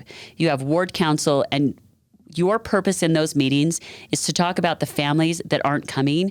You have a whiteboard that has people on there, and it says next ordinance. And sometimes that next ordinance is attend sacrament meeting and take the sacrament. For some people, it's attend the temple. It's get this priesthood. Of course, my family is supposed to be on there. But out of respect for me, it didn't list my family. There were times where they kept trying to bring up Scott and what the Elders Quorum needed to do. And I finally told the Ward Council, he is not coming. You don't need to worry about him. He's fine, and we're fine. And so I should go back to when we first started listening to Gift of the Mormon Faith Crisis, we had to tell our children.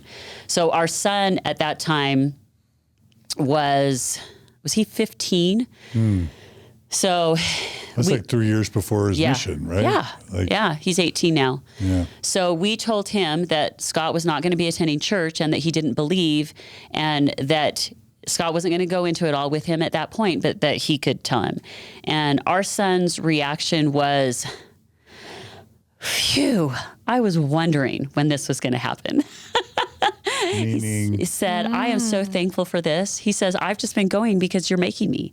But he said, I hadn't believed since I was 11. And I was like, what? Why didn't you talk about this? And he said, well, I didn't think I could. And I felt so bad. And we took him to a park and told him this. And on the drive home, he just said, Mom and Dad, I finally feel like I can be myself now. And I started crying right then and there that I had ever done anything to make my child feel like he could not be himself, and he couldn't talk to us about all the things in his life or in his mind. Especially after your own upbringing. Yes, right? Yes. So that was a real eye-opening thing for me, and my parenting changed after that. And I feel like we have a really good relationship with our children, but I'm no longer controlling them to make certain choices for a certain outcome. I'm just letting them be themselves. And that doesn't mean I don't have expectations for my children, because I do, but those expectations are more of what's making you happy, and are you a good student, a good community member? Are you kind to people? Are you pulling your weight in school, your work, our family?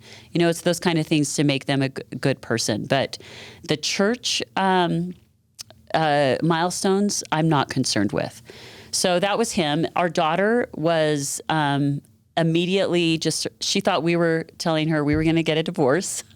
And when we didn't say that, then she was so mad at her dad for blowing up her life and pulling out. She was 14. Mm-hmm. You know, she's forming a lot of beliefs at that time. So that was very difficult for her. For the next year, she barely spoke to Scott. He would come in the room and she would immediately turn angry and not talk to him. And she was so mean to him. Their relationship was very strained, and that was really hard for Scott as well. Mm-hmm. We thankfully, Eric was already in therapy. We got Ruby into therapy, just things that Eric had been experiencing. We got him into therapy. We got her into therapy. Their therapists have helped them so much. And Ruby, that's a big deal. It is. Like really for you to recognize that and get them support right then. Yeah. Yeah. Like all the love to you. Yeah. Yeah. It's been amazing. For doing that. Mm-hmm. So our younger son, he said, thank you. Does this mean I don't have to go to church either? Great. I hate primary. I don't want to sing those songs anymore. Yeah. I don't want to do it. And I said, fine. So I started attending church by myself. Okay. And I'll tell you, one of the biggest surprises to me were other people's reactions to me. I looked for other single women to sit with. One woman I sat next to, who's my neighbor, she gave me a lecture. The moment I sat down with her until after the sacrament, during the prayer, she was still lecturing me about why I wasn't making my husband and children come to church. Like, I was so shocked by that. Mm-hmm. And just the lack of empathy she had for that, even though she also has children that aren't in the church anymore. I mean, I didn't understand where it was coming from. Other women that would approach me, like tears, oh, it's got to be so hard not having your family here. And it's clearly your experience is that is sad for you. I'm fine. I know, like, this is not a sad thing for me. By that time, it was not a sad thing. Mm-hmm. It was more painful to make them come to church than it was to let them just do whatever they were going to do on Sunday. So you would go to church and be on the receiving end of basically a lot of people's projection around what they, with the plan of something, right? They would put it on you. Yes. Got it. Another sister who was going through a divorce came to me because she thought that me and Scott were having issues and were headed that way because he wasn't at church anymore and that I could relate to her. And I was like, no, we're better than ever. And she was so shocked by that. Yeah. Yeah. So people clearly, they just, these different ideas about nobody ever approaching me of what's going on? Why isn't Scott there? Some people, there were a couple of guys that were good friends and have had struggles themselves, but it was very rare for somebody to say, what has happened that your family is no longer here and that you're here by yourself? Would you have wanted them to, or was it too private? No, I never kept it secret.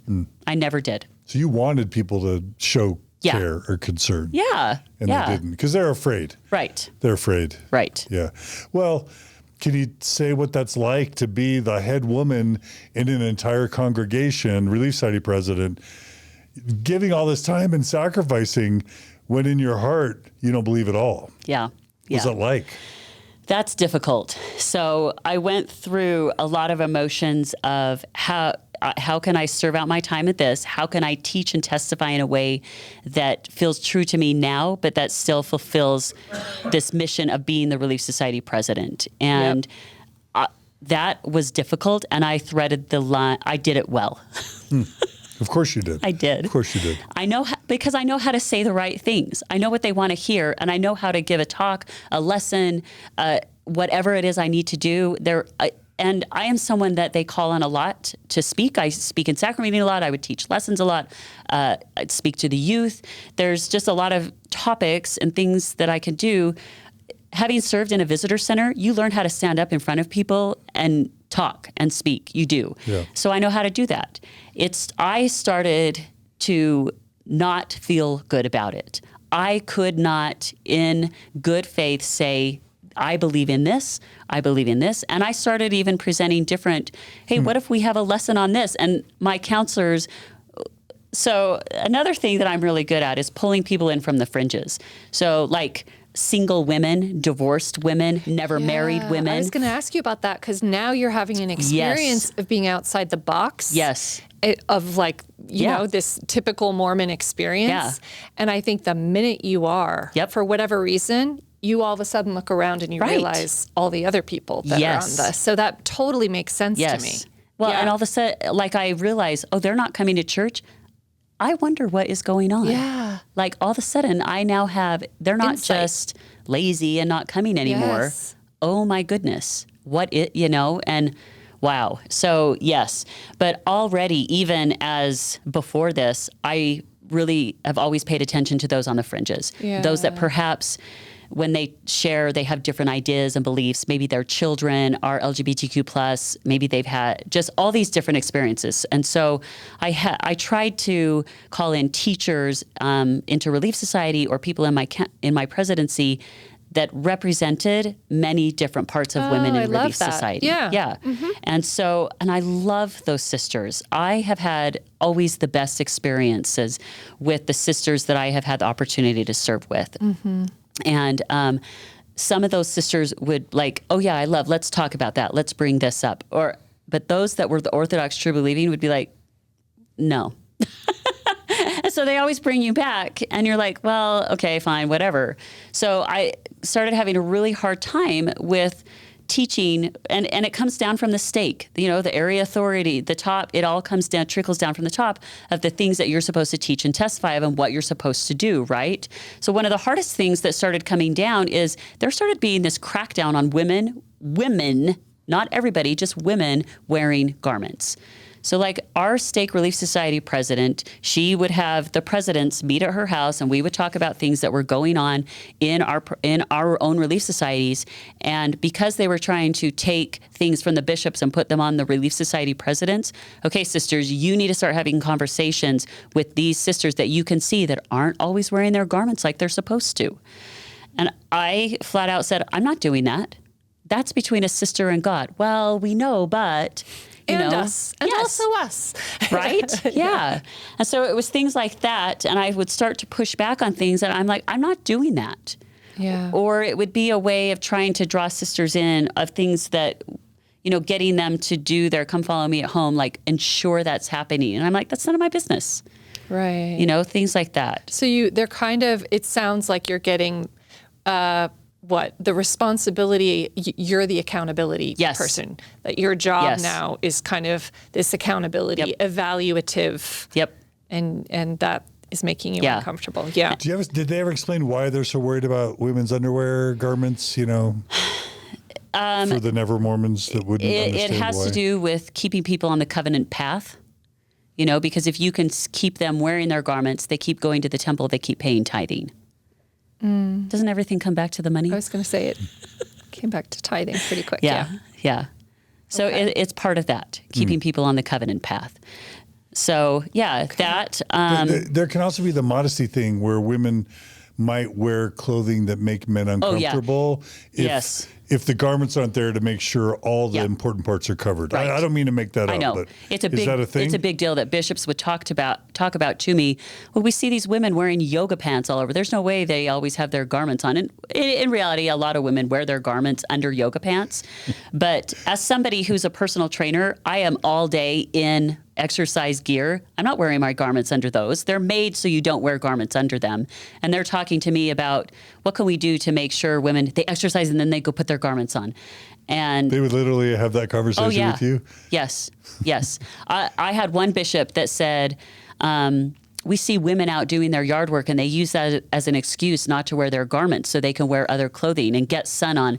Don't be one of those women. And I was like, well... what if we want to do it in our exercise clothes? Interesting. Yeah, so they're having these conversations. That's a really big deal. The level of preoccupation. Yes.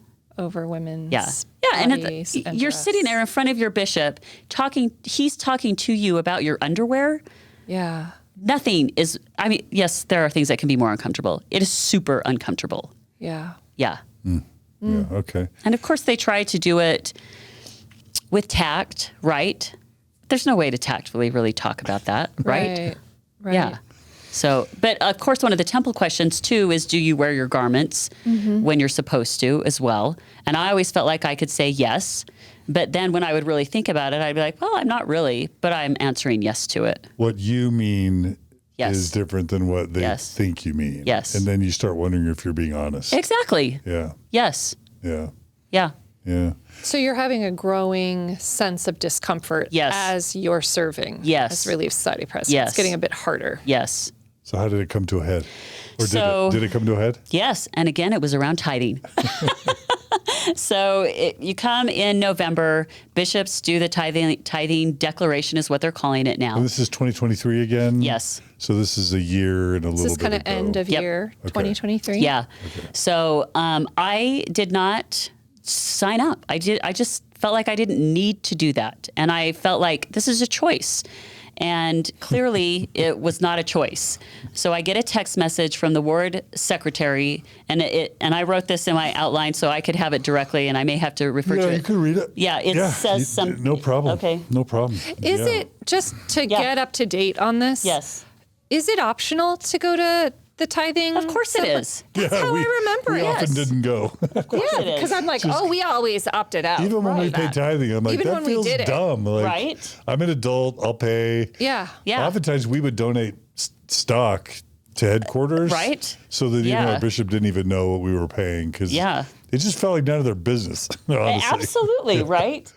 So I get a text. Okay. So Scott and I were out somewhere, and it was a Saturday evening, November 11th, 2023. Our ward executive secretary sent me the following text. Quote, tithing settlement with bishop right after church tomorrow? Question. Period. This is Oh, literally so not a question. Right. That Not was a a question. statement. Yes. And I was like, oh my gosh, by that time of the day, I've already had 2 meetings with the bishop, right? But I need a special tithing declaration meeting. Yes. So I don't know why it triggered me. I was so annoyed at this, like, this is my choice, whether I even have this meeting or not. Here he is forcing me to have this. Of course, he sends me this message because he's just filling in the schedule, and he knows I'm not going to be oppositional to this. He's just putting me in this time slot. He knows I'm going to be there. I will have had this meeting. I'll probably be having this meeting, and I'll just be there so I can just walk right in and have this. And so I start talking about, anyways, I come to the conclusion, I'm not going to put up with it anymore. This is it. So I am going to accept this meeting, and I'm going to resign from the bishop, from my calling. I am going to tell the bishop he's going to release me, and I am done serving. I don't care that I still have a year left. I am done. And was it pretty, like you knew it pretty Within quickly? 5 or 10 minutes. Wow. Yep. And my husband's sitting there like, okay. So I respond to the text, yes. And that was it. So I go in the next day. We had our ward council meeting in the morning. I often had a meeting, just me and the bishop. Sometimes it was me and the elders quorum president, constantly talking about people in the ward, right? What we need to do to serve and keep people active and what's going on. So I go in, I sit down, and he welcomes me, and the bishop has his little spiel that he's giving about tithing. He has a clip from the prophet speaking about tithing, and he comes, I can see his screen. He has my name, a box that says yes and a box that says no. And he says, so Sister Wilson, are you president? He always calls me president, which annoys me too. President Wilson, are you a full tithe payer? And I said, Bishop, this is not why I'm here. I'm come to tell you that it's time for you to release me as your Relief Society president.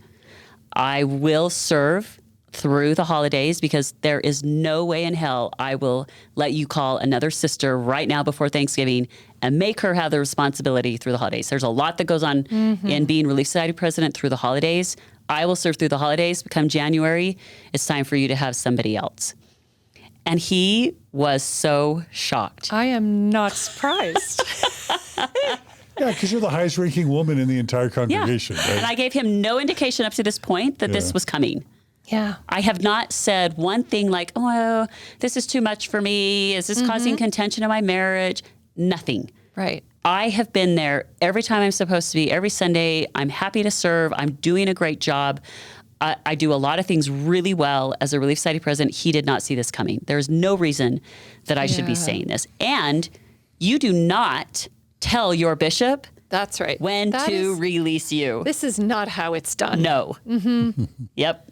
You push through and you fulfill your time. Your bishop tells you when you are done. And usually you're done because they have something else for you. In my experience, it's always because we need you in another place. But as a Relief Society president, we clicked. We did a good job. We did a lot of things together. He is a good bishop, and he is great, and I do respect him as a bishop, although I do know people that have issues with him.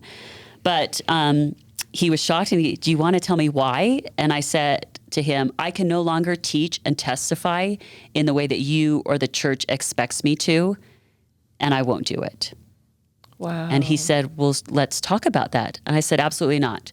I said, when you're released from being bishop, I would love for you to come over and have a conversation with me about my beliefs and where I am with the church, but not while you're bishop. I won't do it. And he got very emotional. He wanted to know if he had done something to offend me, or if somebody else had, or if somebody had offended Scott, or just something had happened with the family. And I assured him that wasn't the case, that this was purely, I didn't know what my relationship with the church was going to be. And I said, when you release me, you may not see me, you might, I don't know, but I'm done in January. Wow. That is just masterful. Really? So clear? Yeah. What did he say? He said, okay. He didn't try and argue or try and Nope. make you feel bad? Nope, not really. Was he curious? Yes. Okay. Yes. But I feel like it was so clear, like clear communication, so boundaried. Yeah. It's really something. The language you used, is that something that you prepared for ahead of time? Yeah, I thought about what it. you want to say, kind of knowing him. Yeah. Yes. What he might ask you. Yes. And also, oh my gosh, credit to Mormon Stories and other podcasts that have talked to people on their way out of the church and the horrible experiences they have had about trying to talk to their leaders about their questions and where they're at, and it not going well. Right. And I did not want to put myself or my family through that situation. Yeah. And so I knew that I couldn't bring, and maybe he would have been better with it, but roulette, you have no idea. True. So I didn't want to chance that of having any kind of disciplinary councils or any of these situations where he or any other leaders were going to try to talk to me about the issues or try to get me to reconcile with any of these issues. I just didn't want to bring that up. Yeah. Yep. So Understood. he said, okay. And he actually tried to share a story with me, I think with his sister and her husband not being, but like they were in a mixed faith marriage or something. And I just was like, that's great for them. That's wonderful. This is where we're at for me. And so he accepted that, and he did not bring it up again. And I wasn't sure what was going to happen, but I wanted to give him time. I did not bring it up to anybody else, my counselors or anything. It was a total shock and surprise to them as well. He told me on the first week of January that he had the next president already lined up. He was just working on the counselors, and that the second week of January I would be released. Okay. So Scott came to church with me that day, and I think that was very noticeable.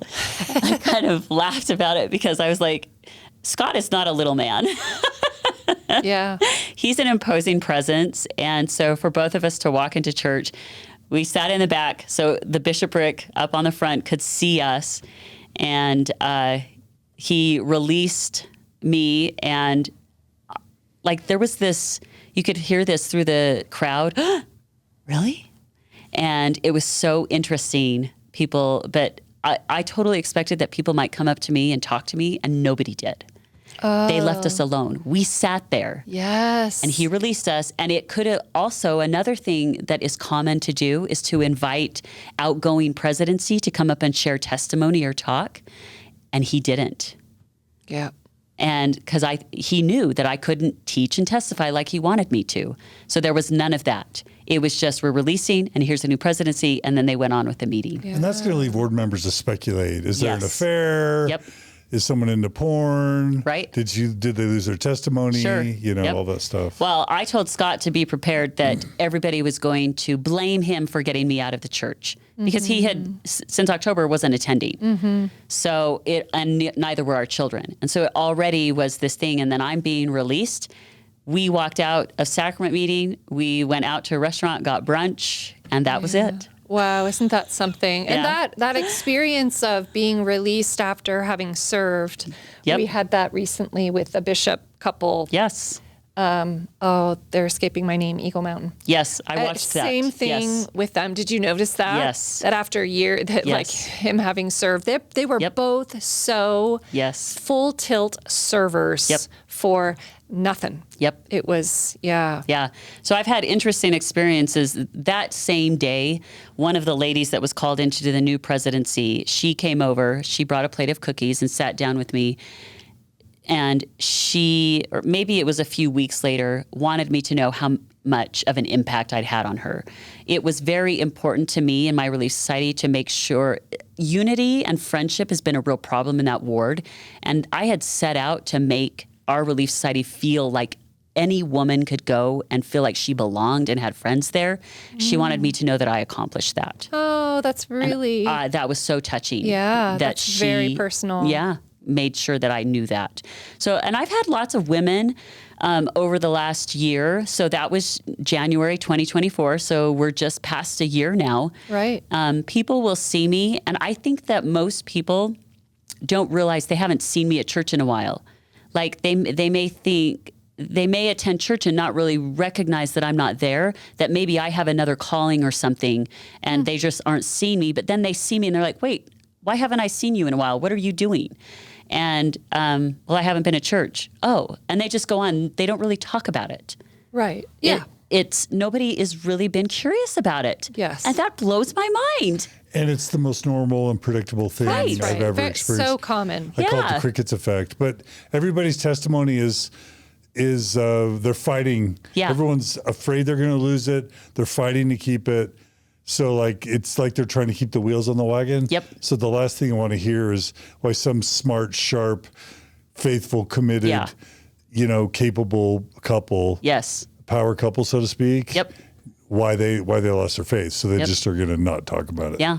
Which is hard for you because you had given so much and you had thought they were your friends and you thought that people would show care by seeing if you're okay and what's wrong and that sort of thing. Am I right? There was this impactful, like I felt kind of, I didn't know how my neighbors were going to respond. And I felt a little...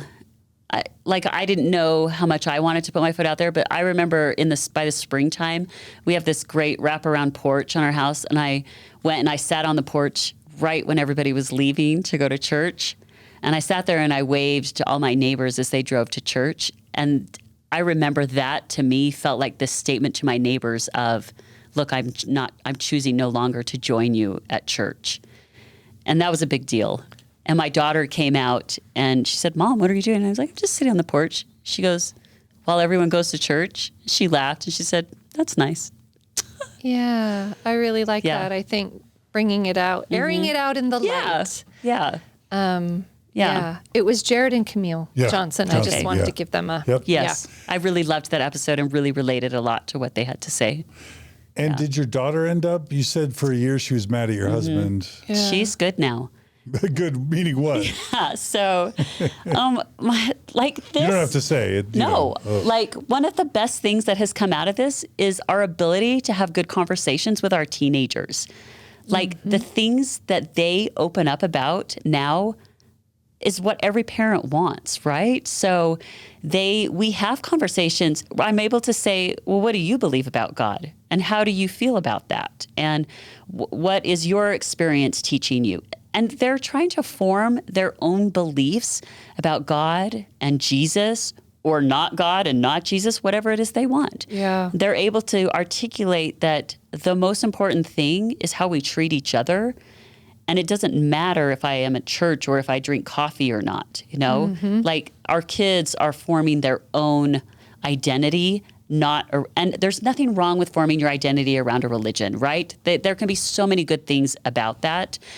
But in this case, it has been better not to have this identity of this religion. Right. For her. That's right. Yes. For Yes. either of your kids. Yes. Okay. Yes. And I think that's the real benefit, is that now, you'll have children that are connecting with themselves. Yes. Yes. In forming their own identity. Yes. And in that process, you will be actively connecting with them. Right. Yes. As they do so. So you'll actually know them. Yeah. Which isn't always the case. Right. Yeah. And there's so much fear of, well, how am I going to raise good children if I don't have this structure of the church? But then as soon as you step back, you realize, well, look at all of the families in the world that don't have this structure of the church and have amazing people, right? So of course, I resisted. Like, I asked Scott to keep going to church for our children, and I wanted to keep having Come Follow Me, or I liked that. We found Uplift Kids. I loved that, and that brought in a lot of discussions. And now we can sit down and have our own discussions about whatever our kids are thinking about and facing and coming up. And they have all kinds of things going on in their lives and with their friends. And we're able to have these honest discussions. I've been amazed at how comfortable our children's friends feel in our presence and our home. And like, our kids will share with us, our friends just, they want a hug from you, or they love you, or they feel so accepted by you. And they're friends that even their own parents are having a hard time accepting. And yet they're finding acceptance in our home. And I feel so honored by that. Yeah. Yeah, you're offering them a safe space in the world, which is no small thing. Yeah. Right now. Yeah. Yes. Yes. So I don't want to assume, but I'm guessing your marriage is healthier now. Yes. Than at least during those dark times where y'all were on the different pages. Yes.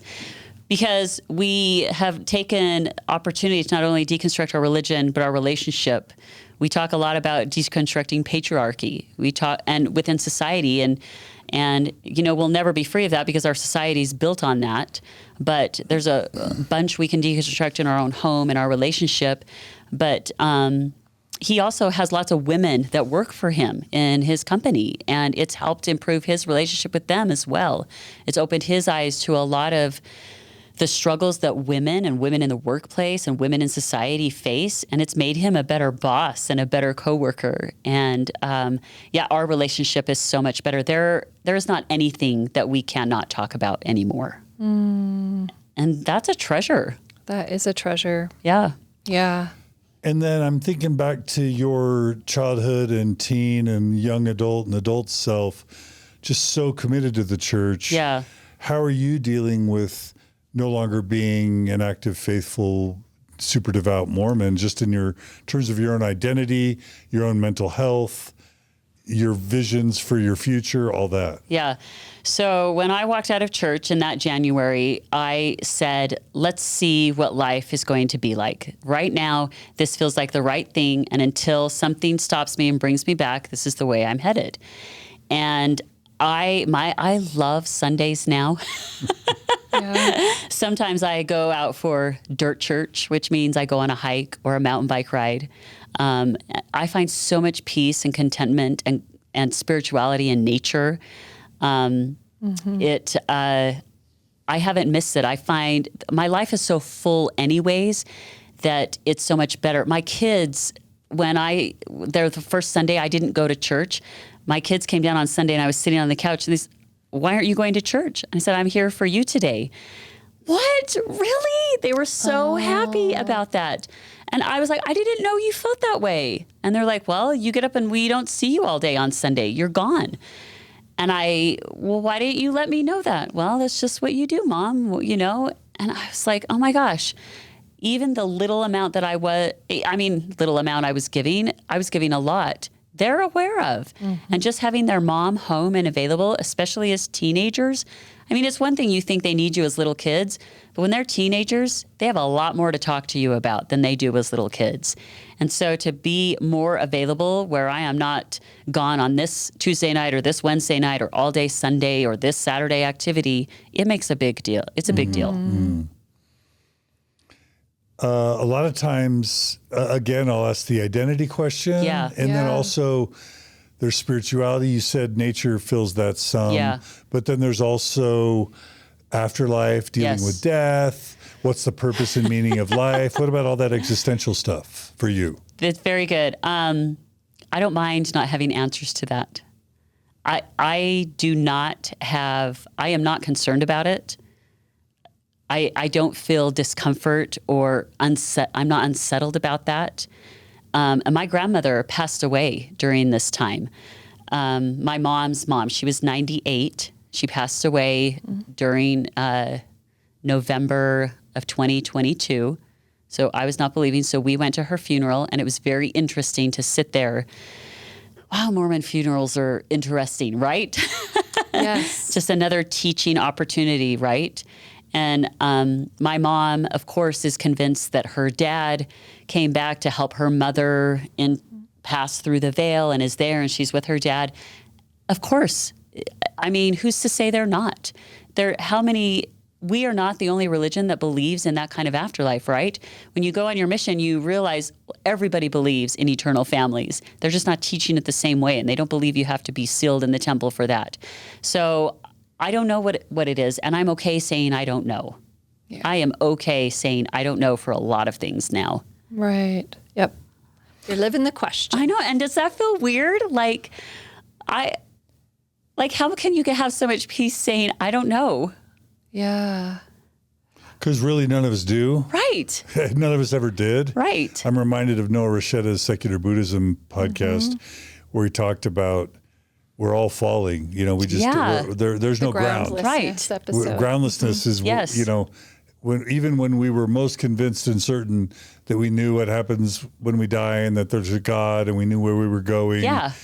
We didn't know. Right. And we probably knew deep down in our hearts we didn't know. Yes. We just decided to start saying we knew when we didn't. Yeah. So once we just realized we're all falling, we always were falling, even when we had talked ourselves into thinking we weren't falling, then you get comfortable with groundlessness. Yes. You just, you don't have that. You learn to navigate. I mean, that's what Noah says. And yes. What it resonates with me very much so. Yeah, there's this point where you see, well, my parents believed this, my grandparents believed this, all these wonderful leaders in the church believe this, everybody is telling me this thing, it's easy to believe. Yeah. It's okay to say it's like this, but then, we don't really know. No one's come back and said this is how it is. Not to you anyway. Right.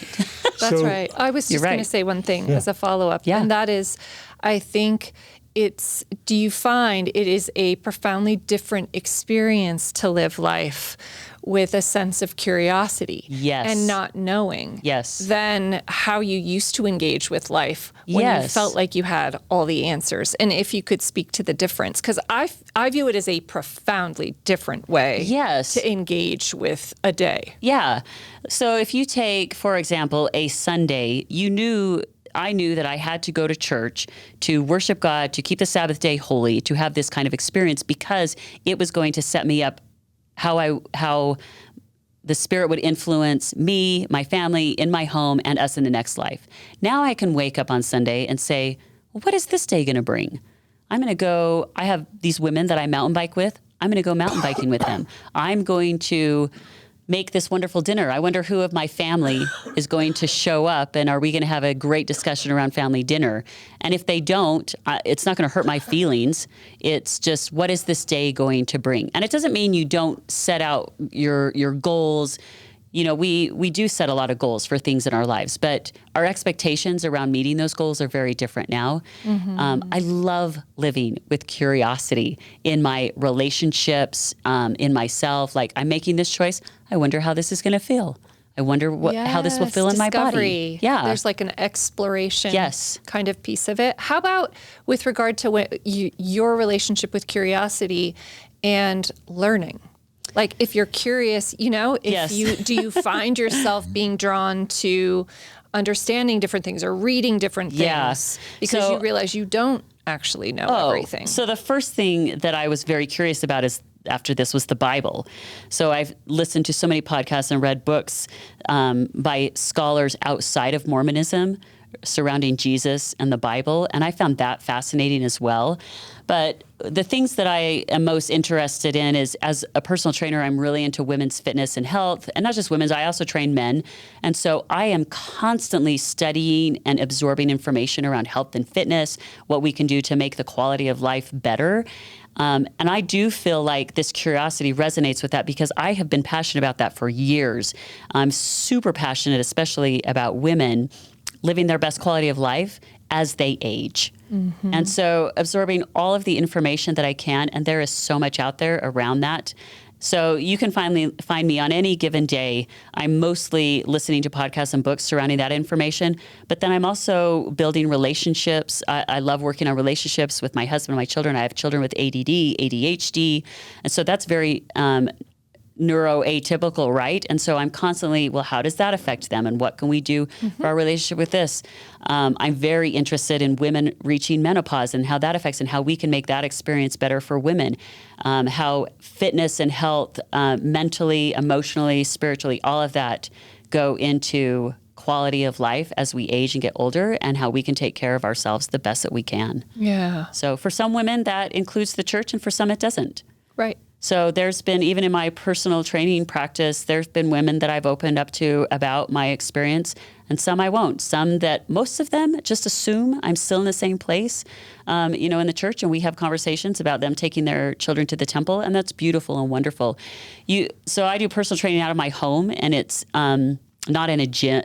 I have a gym in my home, and so it's just me and that person. It is very personal. So there are a lot of things I hear from women and have over the years about their own experience in the church and their marriages. Mm-hmm. And that's influenced me a lot in my own relationship as well. Yeah. And so the experience that I've been through just gives me a richer experience to draw from to help these women as well. Mm-hmm. So I don't know, did that answer your question of living life? Yeah. So, and I'm so curious also about different people's experience with things that impact, to bring them to the point where they're at, that it's impacting their own health and fitness and mental health as well. Right. I mean, I wish that I had all this mental health training as well. What you need in personal training is not just the physical fitness, but the mental as well is a huge part of that. Right. So. Yeah. I have a lot of Christian listeners who get really grouchy that so many people who leave the Mormon church don't keep Christ. Yeah. And they kind of blame me. They're like, are you filtering? Are you screening out Christians? No, I'm not. I have no idea what my interviewees think about Jesus. You know what I mean? And I'm totally supportive if people hold on to Jesus in the Bible, if that's what works for them. So stop blaming me for that. It's not what I'm doing, but I'll ask you anyway. Why are you like still identifying as a Christian? Did you try out a Christian church? If not, why? What is it about Jesus in the Bible that that made it so you didn't hold on to it? Yeah.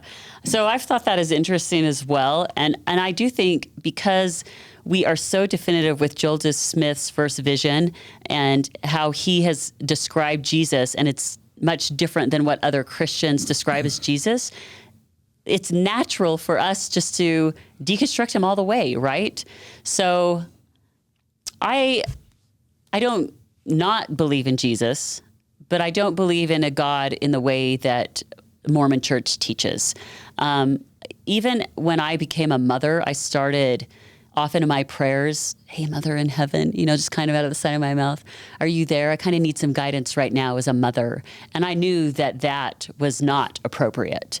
But I just felt this connection of so for me to have God as this father patriarchal figure, all consuming, was never enough for me. I always wanted that. So to have God the way the Mormon church teaches, I don't believe in that.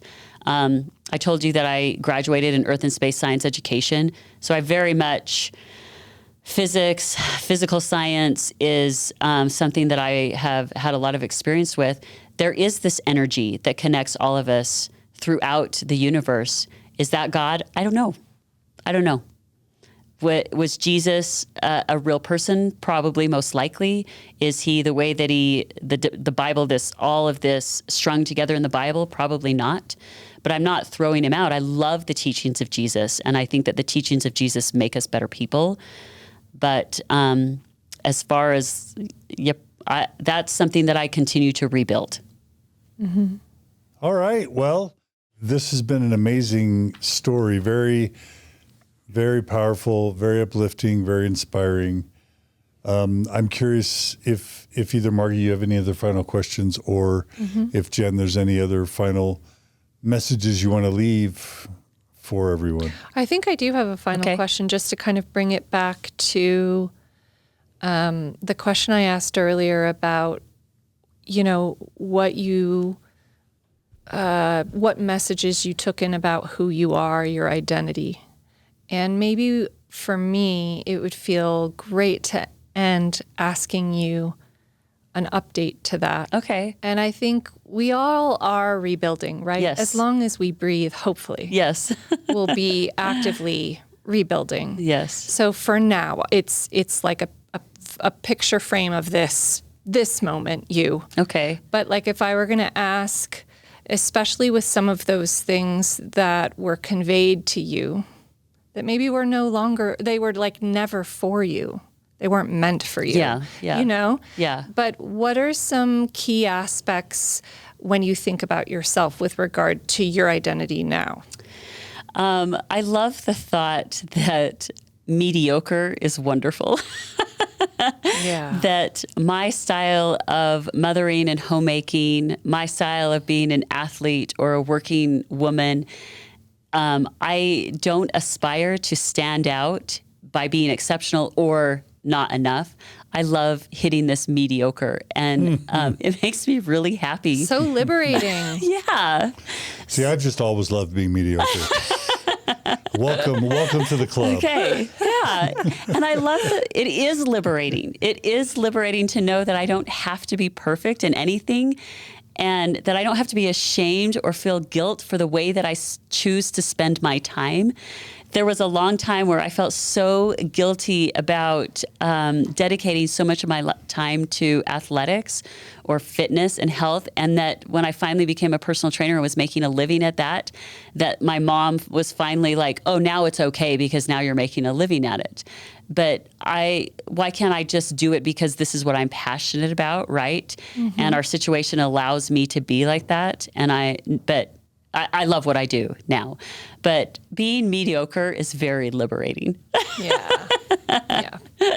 So, yeah, my identity, I don't have to feel like I need to be a daughter of God as my identity anymore.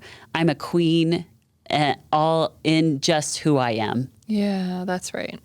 Yep. Beautiful, inspiring. Well, I've loved your story. So, Jen, thank you so much for being willing to come on Mormon Stories. Thank you for taking the time to hear it. Anything else you want to share, or do you feel like you got it all out? I want people to know that while it is scary to actually take a look at what you believe or why you believe it, that there's a soft landing on the other side. It feels so devastating. It can feel so devastating. And yet walking through that devastation and coming out on the other side is so beautiful. Yeah. Yes, it's a gift. Yeah, it is. Yeah. And to find people that want to hear what you have to say and will accept you, they're out there. And you just need to be brave enough to try and connect with them. Wait, even in Utah County? Especially in Utah County. Yep. Even in the Highland Alpine yes, kind of 100%. We know Lehigh that. area. We know that firsthand. Yes, they're there, and they're like have open arms. Yeah, there's no limit to the amount of people. Like love is so big, right? And the more people, just getting to know people, you love them better, and there's a safe place on the other side. Beautiful. Yeah. And if someone wants to hire you as a fitness coach or trainer, how do they get a hold of you? Instagram and Facebook, I Get Fit with Jen. Jen, one N or two? One. I Get Fit with Jen, one N, Instagram or Facebook? Yep. All right. Yep. Beautiful. Well, thanks, Jen. Thanks for joining us on Mormon Stories. Thank you.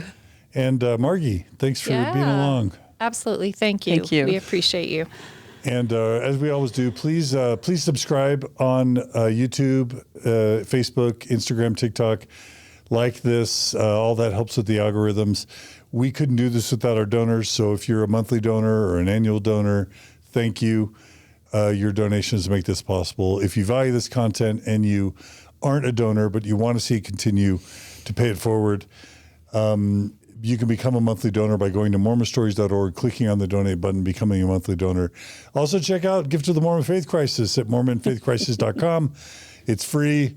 It can really help you. So many people reach out to me and they're like, I lost my faith, but I don't know how to tell my spouse. Or I lost my faith, but how do we raise good kids? Or I lost my faith, but how do I tell my bishop?